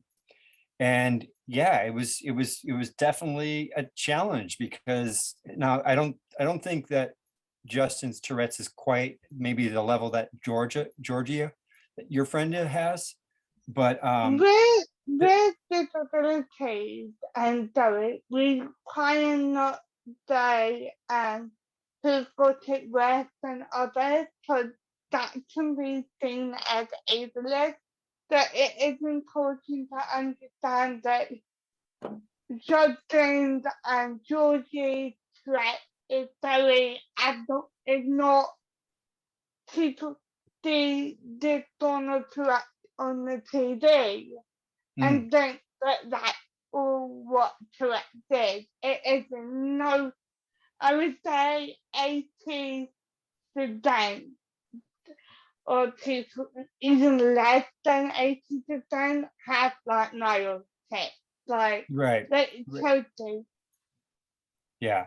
But it was definitely a great experience for me to be in that situation, and I felt myself really awkward, feeling awkward and nervous because I knew that Justin, specifically around females, he would say really very, very inappropriate things around the female. We had a female waitress, and I mean, it went fine, but it was definitely a challenge. And then remember, Joe, at the contest, there was another rider who was questioning, wait, what's the story? Why is that guy always flipping everybody off? And then I mean, I wasn't there. I mean, like you knew that there was a backstory because of the guys flipping people off that much. I mean, if you first see it, like, whoa, what's that? But if you see him doing it all the time, and if anyone actually legitimately walked up to the most famous person in the room and said, hey, what's up with that other person I don't know? He's flipping everybody off. And if they said that after having observed him for 10 minutes, then they got to talk to me because I got to talk to them about pattern recognition. Nobody actually does that. And whoever came up to you and said that, but it wasn't me. They didn't come up to me. They didn't come up to me. So how did you find out about it? This is what we do, Bill. We solve mysteries. You told me about it. Like Columbo. I didn't tell you about it. Yeah, I thought you told me that someone. No, it was somebody really else. Awkward. There was somebody else that was very handsome and dashing and rode like a fucking contest. Getting confused. But I think it's a good thing. It isn't like I don't start talking about Justin while Justin's not here. Yeah, but we wanted to have him on. Yeah, that I will say that when my conversations with him, especially with what's happened with him lately, if you know, you know, I don't think you guys understand how much what you guys did to him means to him, because I remember watching those videos of him riding, and you guys going crazy, and I was getting emotional because Yeah.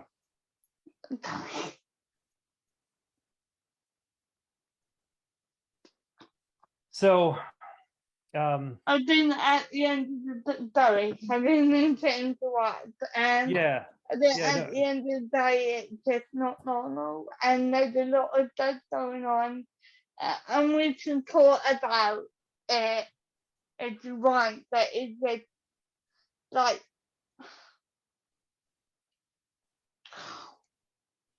I think that's one of the great things about largely about the BMX community is we all come from areas where I think we've all experienced, because of our sport of choice, where we've experienced being alienated in some way, where we kind of don't fit into the, you know, the general football, baseball, basketball mold. We choose to do something that's a little different.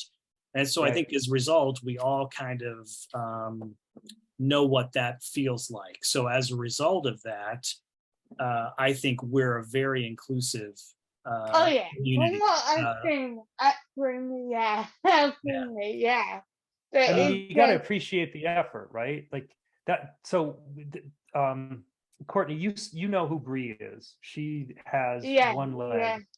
I judged a video contest with her, and it was her and I think it was one of the girls' contests, one of the women's contests, and we're doing the scores, we're going around, and I give my it was the AFA. I judged the AFA in Michigan, and she rode in the women's class, or no, like there was like a it wasn't a women's class. I think it was just beginners. I think it was just so beginners class. Okay, yeah. So I had all my notes, and we had the judges meeting, and they're like, all right, we're stack ranking. We're like, well, I agree with this, I agree with this. And I go, everything Bree is doing on her prosthetic leg is like if she were doing it on the pedal. It's so far off axis. It is so fucking hard. Her tricks are so hard for her, and everyone has like you have front wheel riders, you have back wheel riders, and they specialize because some things just click. Everybody has their own style. Nobody can do all tricks except for Scott Powell.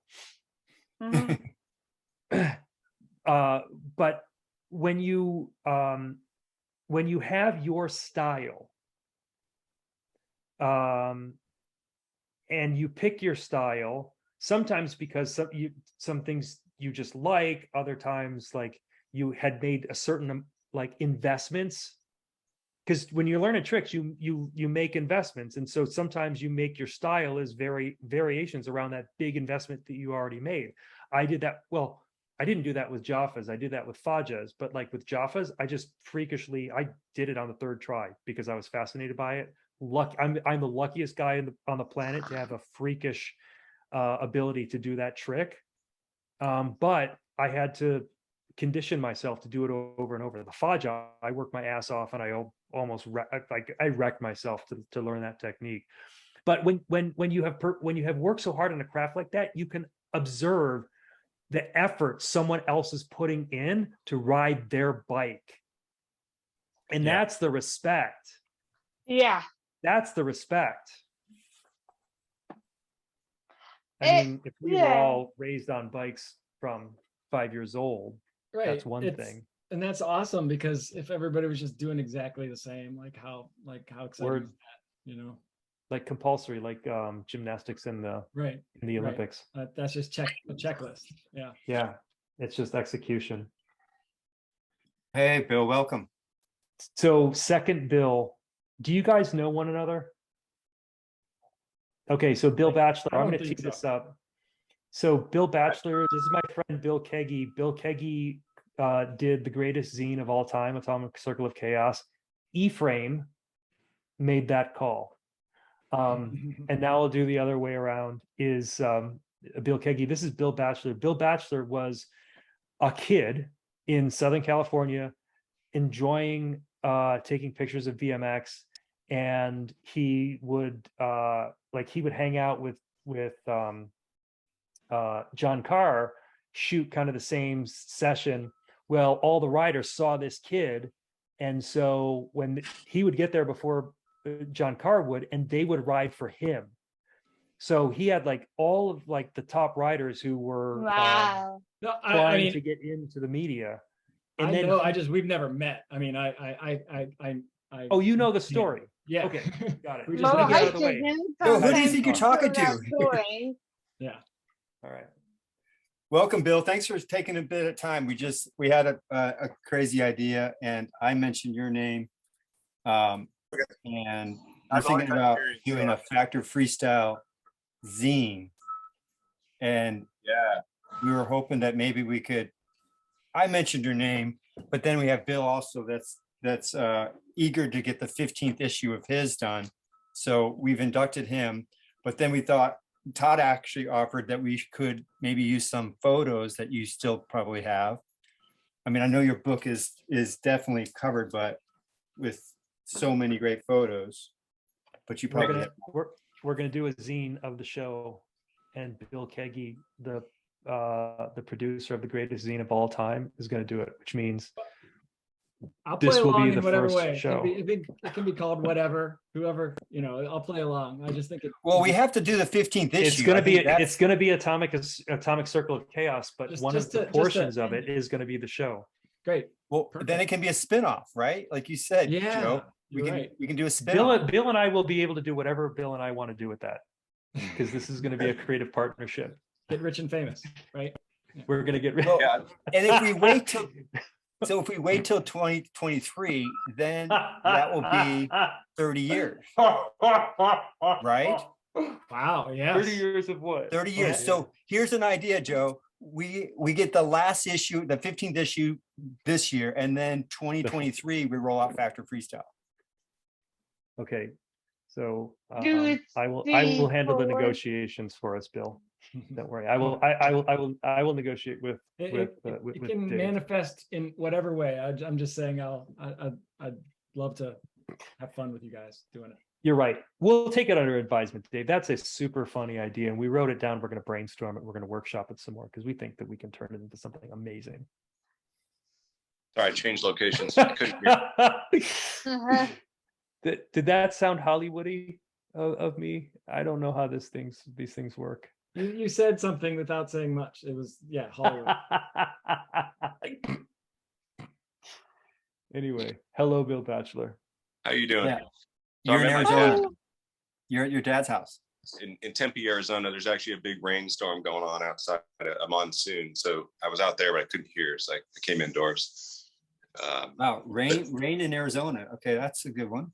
Yeah, it's sort of a monsoon desert storm. It'll pass over quickly, but it was awfully loud up there, so I came back in. But yes, whatever. The only thing about your zine, you have to do it the old style way, and you got to type it or use wax to put it together. Glue sticks. Glue and scissors. Yeah, glue and scissors, and Yeah, no computer. Then it wouldn't be a zine. It has to be analog. So, Dave, I think my zine was the first BMX zine, but I'm not really sure. Do you have any idea? If there's I don't know. I mean, I didn't collect a whole lot of zines. I've seen them over the years, but when was your first this is what's so amazing with, I'm just going to interject here because Ray's gone and he asked me to be the interjector to fill in. So you can rate me on the chase system on how I do with interrupting. The other day, or actually during the intervention, we were talking about what Dave used to eat on tour. And he said, we would go to like some fast food. And I said, place like that, Denny's. And I did the whole thing like that Martin did in the GT show, show tape. Dave never saw that. So what's so funny about this is Dave didn't read zines because he was in like the glossies. and Dave doesn't know all the things that we connected with as fans of Martin, I'm because turning my Dave head never around, watched, Joe. I'm because turning my Dave head never around. watched Martin's stuff. He just competed with him and talked and trashed hotels with him. That is so. That is such a compelling dichotomy on the show, and I never want it to end. Dave, did you watch GTV? I don't think I did. Just see, like, this is amazing. Yeah, maybe your agent didn't pass all the materials through you. Well, Dave, they were more peers for Dave, so I can understand. He didn't feel like he necessarily was missing anything, because he would see them, and ride alongside them rather than, Literally, the videos that I watched, Todd, were the videos that were when I was at other writers' houses. I don't think I even had a VCR at all when I was a kid. Yeah. So I can understand that. Yeah, sure. Yeah. So, and then I've seen zines, but I don't know who by any means who had the first one. Sure. But I remember seeing some scenes in San Diego for sure. Sure. I think between myself, Mike Daly, and maybe Gork, those were the first that I'm aware of. So early 84. Yeah. 84. Totally. Early 84. Yeah, the first ones that I remember seeing were about 85. So you were well ahead of what I had seen, Bill. I guess I didn't know I was ahead, but that's what happened.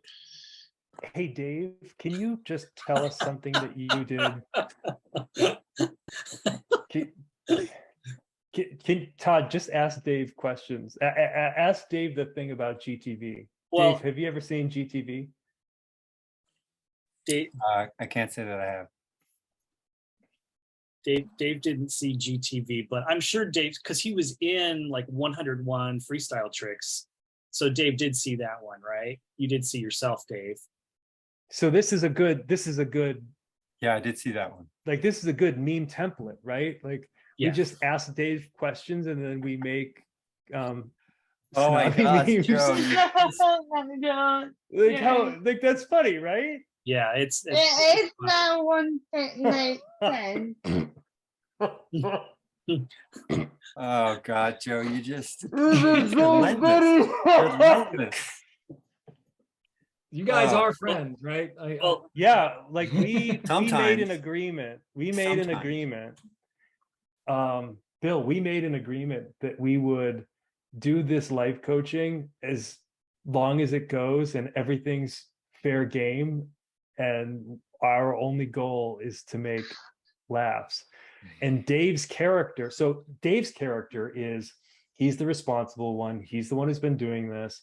He knows the industry. He knows show business. I am the zealot who has never actually been in any type of show business, and I push it too far. And so I am beholden to the agreement I made with Dave to push it too far. And so this is like the best. Experienced guy. You just shake your head, Dave. You're just like, wow. Yeah, exactly. I just go like I did on tour, Bill. When I was on tour with Ron and Brian, I mean, these guys, they were always pushing the envelope way beyond my comfort zone. I mean, a good story would be, we'd be back east and there'd be a storm, a rainstorm, like you're having there, Mr. Bachelor, and it's pouring down rain. They're driving the van with the trailer like 70 miles an hour. And they try to go through the biggest puddle. They find the biggest puddle to see how long the water will wash over the windshield to where you can't see anything. And they loved it. And I was like, this is silly. This is stupid. What did we, I don't know how we lived through it, but that was just constant. Brian and Ron were always thinking about what they could do to push. Didn't Haro vans crash? I feel like I remember. Oh yeah, there was a few. There was one that caught on fire, and we had that was Lee Reynolds that just drove it like into the ground. I guess never shifted out of low when after he goes through the mountains, he just kept it in low. I met a guy at an Adobe conference who rolled a Haro van. He was another analyst, and we were sitting in between the guy who founded Magento, like the Magento project. And he rolled a van. And he's like, "Oh, you guys work for rival firms," and I was like, "Come on, we're all in the same business. Enough with this stuff." So I get to talking with him, and turns out he rolled the Haro van with the race team. What? Get the guy on the Yes. show, Joe. I think you're No. making up stories. You know, I'm not making up shows. Sometimes you get I to this can't cross point. the streams. I can't. Then bring him on the that's- show, because this is No. what, you know, for all the listeners out there, this No. is not fact at this point. It's freestyle until Oh, Joe no. can get. What's the guy's name? I'm not telling. Well, I'm going to invite him on the show. So not telling, whoever is that, his Instagram is not telling. He was born in this part of Portugal that had like Wait, a Portugal race team, a horror Portugal race team. Is that now the story's getting even better? no, that's where he was born. That's how he got that strange name, Not a Chance. Not a chance. Okay, well, It's like GNO, it's like an umlaut. It's very strange, but yeah. In Portuguese, that's German. Where are you? It was a multicultural part of Portugal, Dave. Where the German stop being a nationalist, Dave. Now there were times. Okay, What were you but gonna I'm say, not Courtney? lying about that story. I'm not lying about that story. Well, let's have him on. But he's not coming on. No. Why won't he come on? What? Because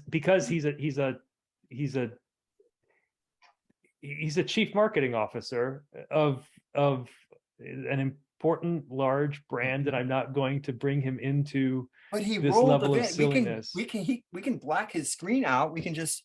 Well, we We want to can, hear a we, story. we can have him on the show like we had Flat Bible on the show. Yeah. Okay. Modify. I'll consider it. Bill, how is your books doing? Very well. It's actually almost sold out. I've about 150 of them left. Okay, so ladies and gentlemen, if you haven't got a book, please order from Bill Thank you. BillBatcher.com.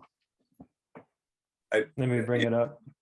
You got a book? I don't have one with me, but I just taped a couple podcasts, so those will be coming out soon. But yeah, and I don't know if I'll do a second printing. I'm not sure. Maybe not. Hey, Bill, can you tell us about the the- promotional tour of this book? Anyone want to book me? Well, what have you been doing so far? Can you tell us Nothing. about your time doing the promotional tour of this book? I haven't done. So basically, all I did is I did a pre-order, which where half of it went, and then I went to the full BMX reunion, which was very Yep. fruitful. That's And where you then and I went- met. Yeah, and then I went to Frogtown the week after, a few weeks ago. Just more of a race crowd, but I moved some books there, and that's about it. I've got a few podcasts lined up, and I haven't run you any haven't ads. shot them yet?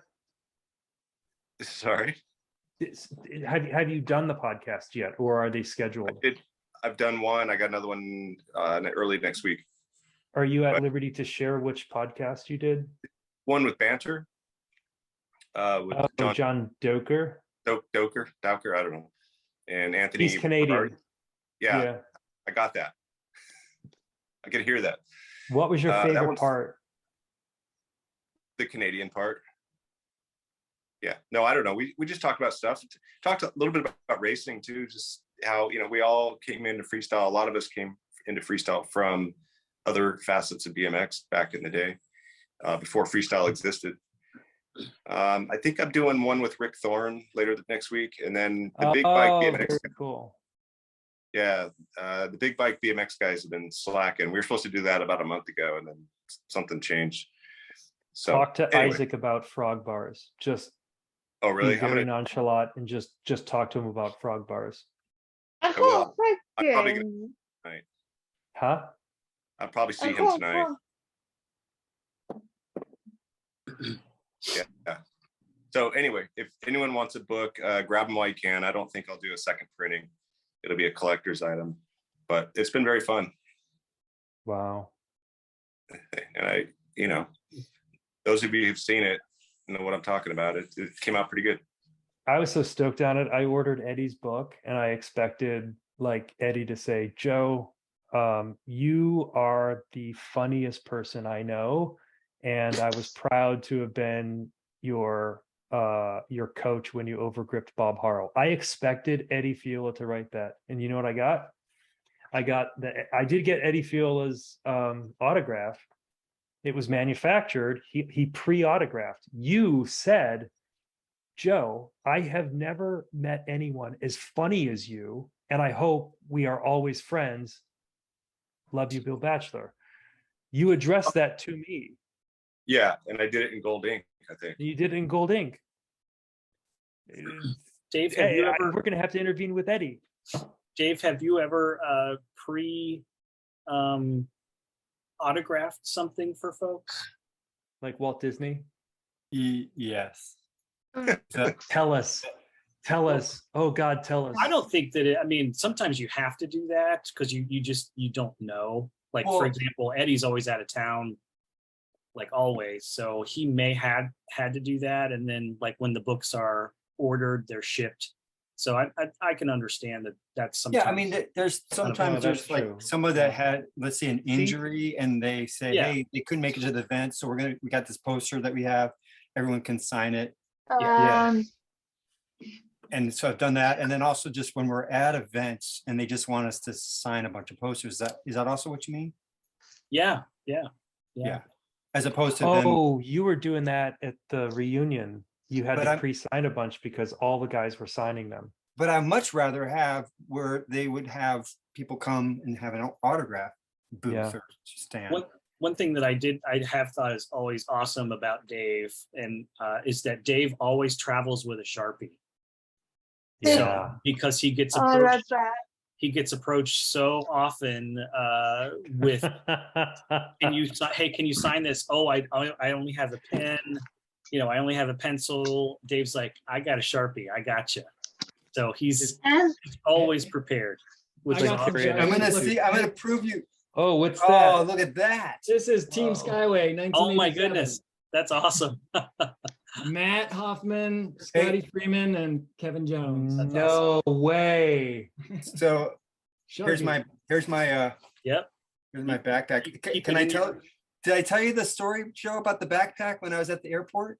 Did I already tell you that story? I can't remember. No, tell us. I was sitting there waiting for Rick Allison because I had a layover. So I called Rick Allison. First time ever that someone actually met me at the airport when I had a layover. Because oftentimes I'll have long layovers, but it's hard. People are, it's kind of hard to get to the airport or they're far away. But Rick Allison was literally 10 minutes away. So I'm waiting for Rick and I'm sitting there and this woman's waiting for her ride. And I don't know, we were just talking about the weather or whatever. And then she looked at my backpack and she said, "Who's Dave Nourie?" Because it says it right there on there. And she didn't put it together that you're Dave? Well, when I got the backpack, I'm like, yeah, so my name's right on there. It's like I'm going to be wearing this around. It's a little kind of, I don't know, Joe, how do you feel when you walk around the airport with your backpack with your name on the back? Does it feel strange? I don't use that backpack in public. Well, I mean, I don't use it at airports because I don't want anyone to know who I am at an airport. They're the most secure places ever, but I don't want anyone knowing who I am. Because it was a funny. It's a perfect backpack for the airport, though. That's what you should be using. It is perfect. But I think the problem is with this woman who would come up to a man and look at his backpack and ask, "Who's Dave Nourie?" Well, hold on. Let me explain why this woman is. Wait, I lost my Sharpie though. Hold on. Well, you're going to need more than a Sharpie to talk your way out of this one. Oh, I got it. Okay, I put it back in the spot. This woman walks up to someone who is holding a backpack and says, "Who is Dave Nourie?" How do you not know that the name on the backpack is the guy who's carrying the backpack? Because I don't think this woman. Did you invent that story? Is that a talk show story that you invented? No, I didn't invent the story. But if there's something that says Michael Jordan on there, it's not like that's Michael Jordan. She never thought that was just a guy at a job got a backpack on a team. She didn't think it was monogrammed. She thought that she didn't think it was monogrammed. She thought it was a brand. Yeah. Like a brand. Like Dave purchased it. Oh, I get your point. Like when people wear football jerseys, they're clearly not not wearing their own football jersey. All right. Well, that makes more sense. That makes more Oh, sense. That makes Dave, a did- lot or more sense. it's Did a you- nut. It's a nut, like a picture or something. Nut. Say that again, Courtney. Nut. Oh. You know how different celebrities have like different items of clothing that their fans will wear. Right. Yeah. Maybe Exactly. even that, like I don't know. No. Yeah. I think that's exactly what she was thinking. Dave, I'm always pushing this stuff with Dave, and this is also part of our agreement. to Is this push kind stuff of with one kind of another. similar to how like Tony Hawk always posts like you look like Tony Hawk kind of? Yeah, exactly. Like, Dave, you may have to get some Dave Nourie Flatland Assassin shirts just to keep with you to give to people. Like when they to let them know. To let them Todd know. is in on this now. No, I'm not in on it. Sinker. I'm not in on anything. I'm just saying, like, if they come up to you and say, "Who's Dave Nourie?" You're like, "This is Dave Nourie." And, Well, this is Dave Nourie. right. And you already have the sharp. I already have the whole stack of shirts. See, just like that. You're you're ready. That's exactly what I'm talking about, Dave. Oh my That's exactly right. Oh This my is the god. funniest thing. I This is like me passing out the Joe Sisman laughing head stickers that Ray Yeah. passed Joe, just so out. you don't get any ideas, these are Van shirts. I mean, they're not. They're all Vans. Just Okay. I was duped for a moment. I thought they were Flatland Assassins. you thought they were flat. Do you guys watch Rick Thorne's Instagram? Yeah, I do sometimes. no. He does so many unboxings. Oh yeah, right. Chris and I were talking about it. I was like, I think I'm just gonna start doing unboxings of everything that comes into my house from Amazon, like I got it for free. Mhm. Oh, you need to- wow. Like just to ape Rick Thorne until he gets pissed off and says, "Will you stop fucking doing that?" And then People you have to watch have that cool stuff, knife. Joe. People watch unboxing. Yeah, they do. It's They do. insane. Oh yeah, it is so good, especially on like children, teens. I don't understand why, but yeah, teenagers and Courtney, especially on Courtney, aren't those like some of the most popular YouTube videos are like the unboxing ones, right? yeah, or plus or like a day in the life videos. A day Yeah. in the life. Yeah. Yeah. I Well, don't know why. Joe, you can get the Why? cool knife. You can flick the knife out and then cut the box. They all have a good knife. Yeah. You gotta. Oh, Joe's got. He's Uh packing. oh. Ooh. Ray and I have the same knife. So when I moved out here, this is like sort of rural. Well, you guys saw the video, so you know where I live.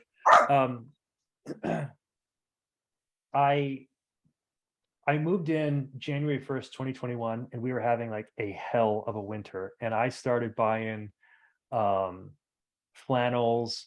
I had to learn how to run the wood stove. I mean, I have fired kilns, so I know how fire works, and I had been You part know of how one fire wood works. kiln.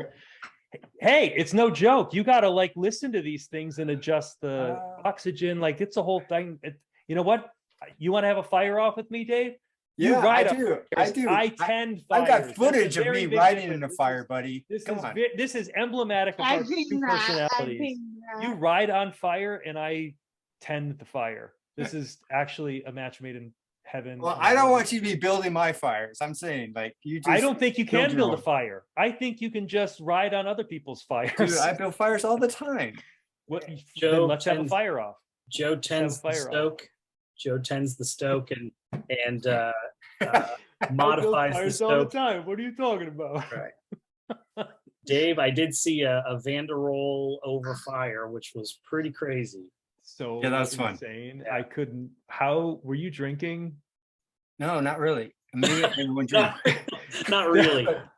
But it was great because everyone was sitting around and they were just like, I don't know, there wasn't any action. And this is corn hucking. Like things should be lively. The bands had been long gone. Dave goes to such lengths to get the party started. Yeah. Everyone's tired from riding all day, and Dave's like, hey, build a fire and I'm a roll in it. Party's fucking dead. That is exactly what you did. Well, first I was just doing like tricks like Flatland through the fire. Funny. And then there's a picnic table. And I go, hey, to one guy, I go, hey, come help me. And they thought I was joking. I'm like, no, really, just put it. And why would they think that? In the what's that? Why would they think you were joking? Hey, let's take Carl's picnic table and put it on top of the fire and I'll do a Vanderroll off of it.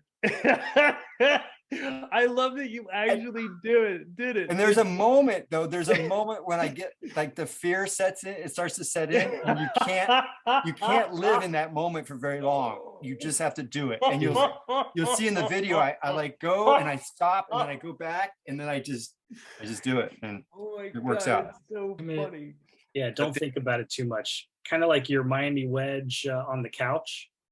Oh, dude. Right. So, all right, let me, Bill, Bachelor, I know you've seen this, Bill Keaggy.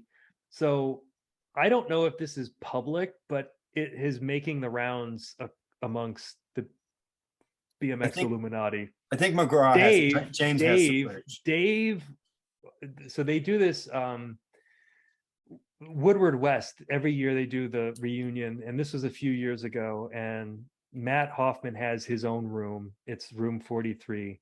And so the party goes there, and it's like Ron, Dave, Pete Augustin, James McGraw was in the room, and that's how I know who was in the room and what the video was. So they take the furniture and they take the couch and they turn it on its side. They take the table, they put that on top of the couch, and then Dave climbs up there and does a Miami wedge, okay? And predictably, he gets squirrely. To his credit, he was fine until he got his foot almost down and he got squirrely and the whole thing toppled and Dave flatlined, flat-chested down.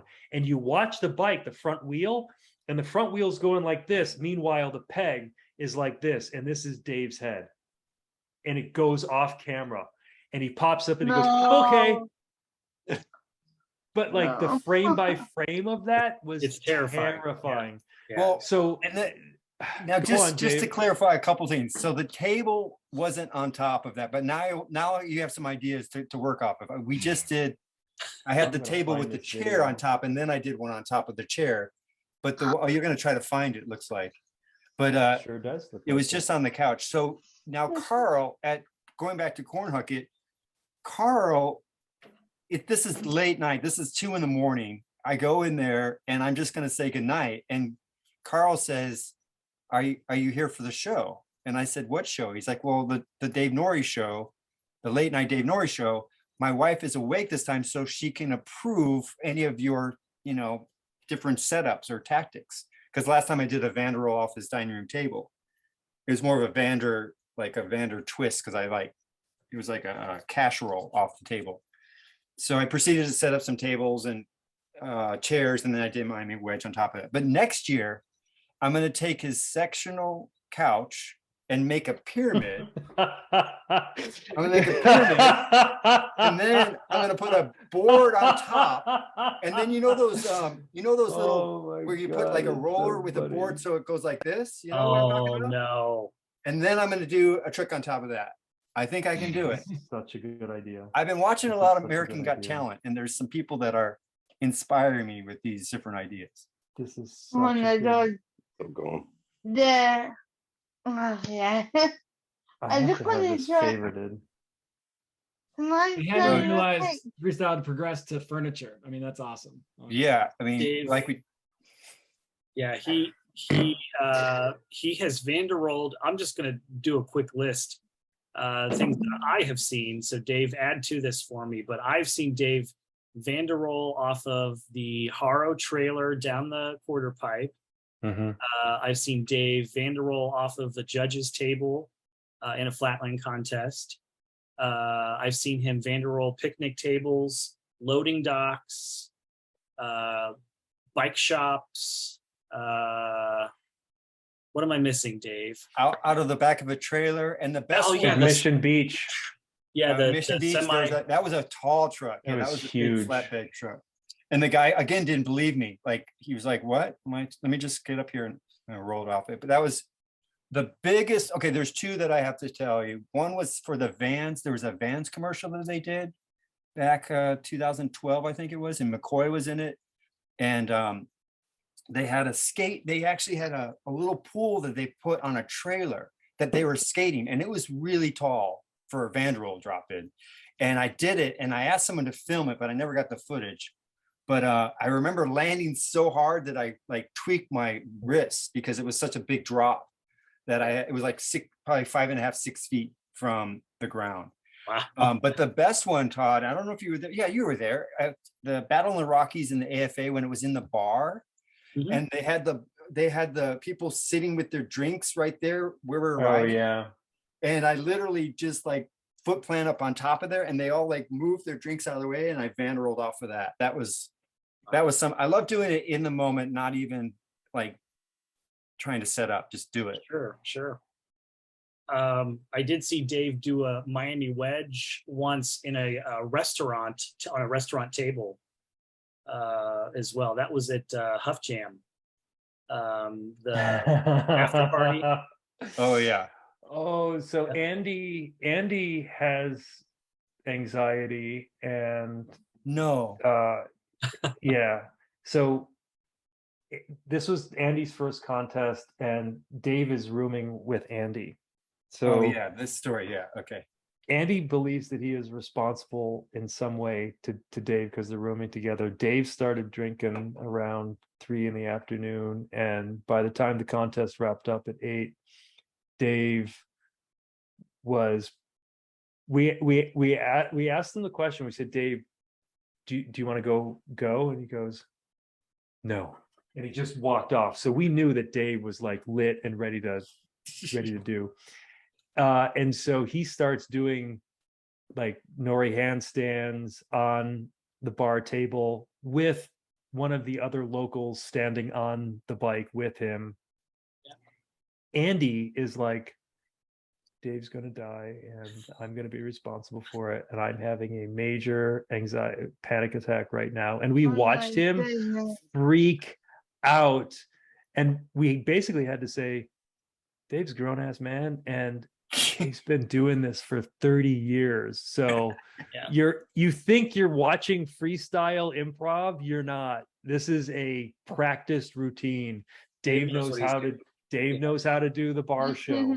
Yeah. But it for Andy, it was like him watching a high wire act above a pool of sharks. I have to tell him no way out.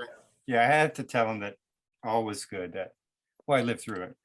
There was another he knows that now, but it was just funny to watch him freak out. We're like, no, this is you're watching live freestyle. Another one was in '96 when I went to the Fat Jam that Bart de Jong used to put on, and in Netherlands, and we're in his hometown, and again, usually these are like 2 a.m. Like these episodes are usually like definitely after midnight, between the 2 and the 3 a.m. hours, like the peak. Sure. We're walking back, and there's a bar that is just closing, and it's like a local bar that obviously knows Bart. And so we come in, he's like, yeah, we're just finished up our jam. And hey, this is my friend Dave from the States and And somehow they came up with that their son has their race bike, and they brought out this race bike. And of course I'm like, oh, so I started doing like back hops on the bar, and then Nourie handstand on this little race bike. And then I did do a Vanderbilt off the bar there as well. So it goes back, it goes back a ways for sure.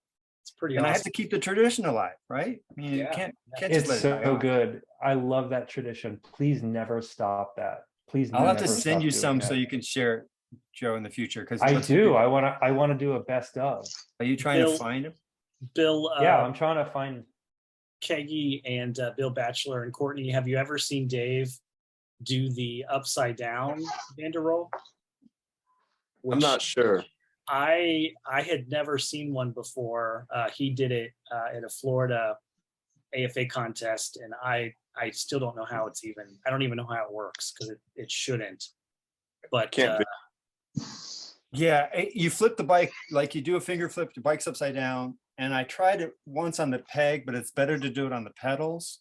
And then the only hard part is that you're over the front The only hard part is that you can't really touch the ground. You have to like commit and you're just floating there. Now you should pull that up because you can probably find that on my Instagram, Joe. I think I just reposted it because I've been doing a lot of posting as I've been.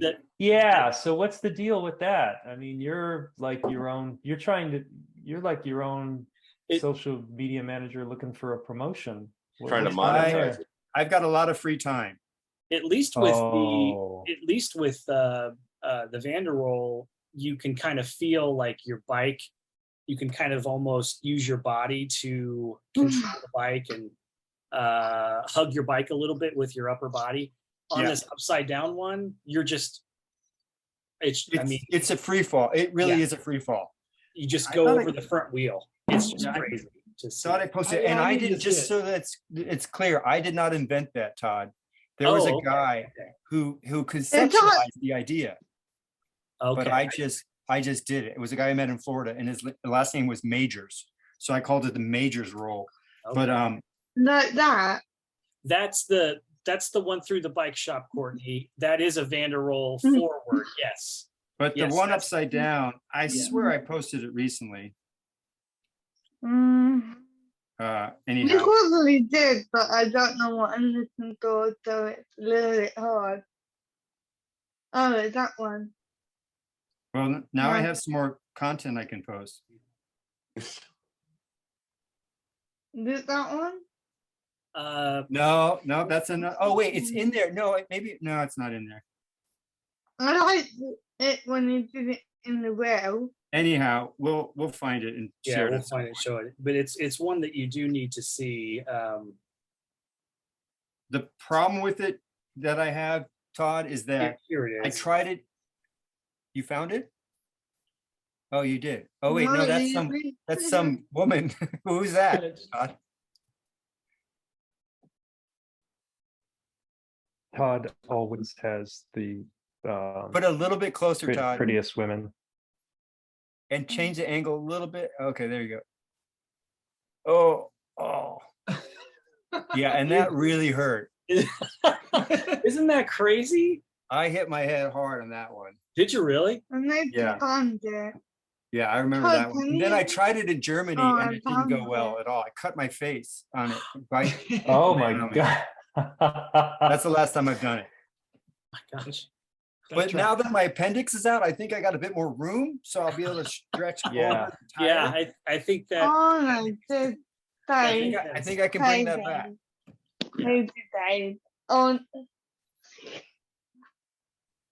Oh, hey, can I show you guys something? Joe, and then we should probably wrap it up because we're 2 hours, 15 minutes in now. Yeah. I just want to go back to something that we talked a little bit about earlier. Yes. And I mean, because I really wanted to say something. Sorry, I'll let you do this first and then we can go back to. No, fuck.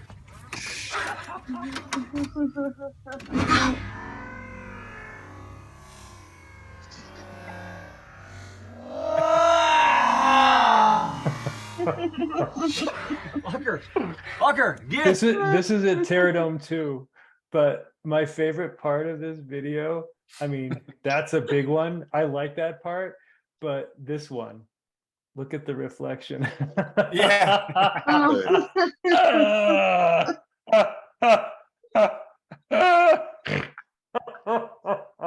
Okay, Courtney, what were you saying?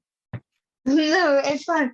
And so I'm kind of working on a secret project, but it's not going to be secret after I tell you guys. And so I started, long story short, I got a new job where I'm a housekeeper at Dental Park. Have you heard of Dental Park? No. You might have Dave. You've been to the UK. Say the name again. What is didn't the recognize name of it. Where you're? Dental What is the name of the business? Central Park. Oh, Central Park. No, hang on. Not Central Park. There's no Central Park in UK that I know of. There isn't. You can text it. I'm gonna bring it up here. And none.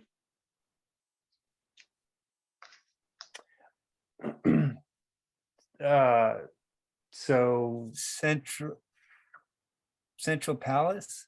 I just sent it to you, Dave. Yeah, text it to me. It's Central Palace, I think. No, it isn't. No. Anyway, I thought. So Dave, what year was that? You got to help me find which year. When you crashed at Old School. I'm trying to scroll. The sofa crash. 2017, I think. Oh, good. Okay, I'm almost there.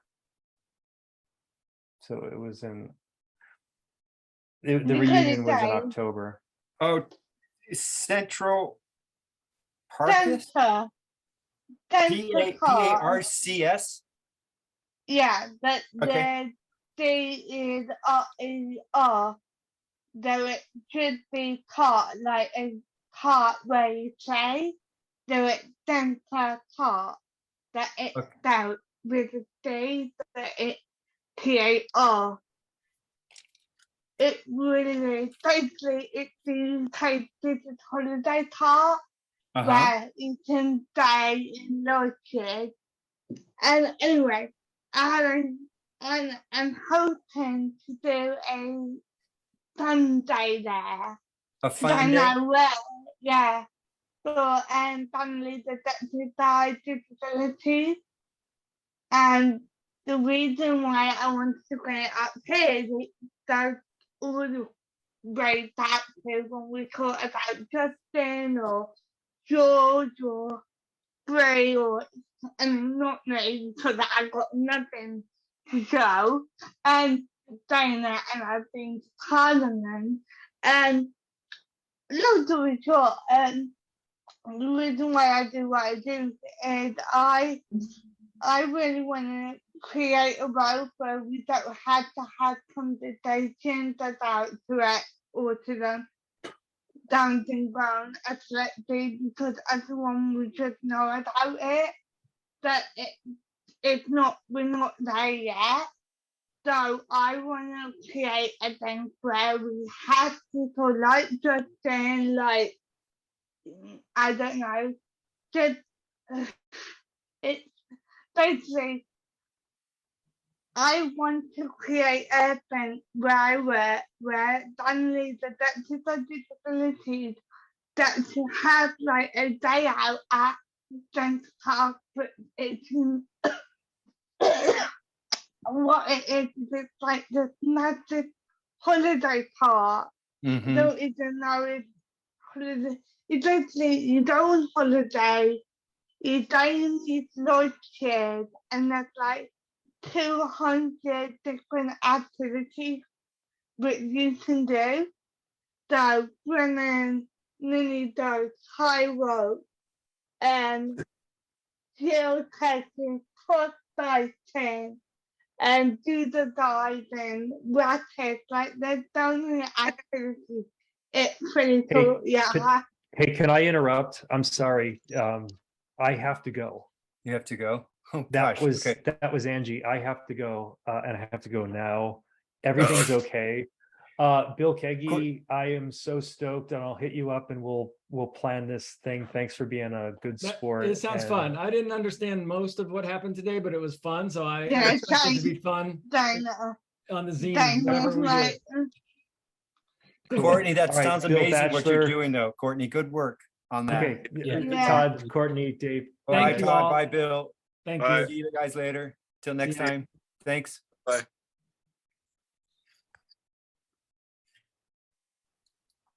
I really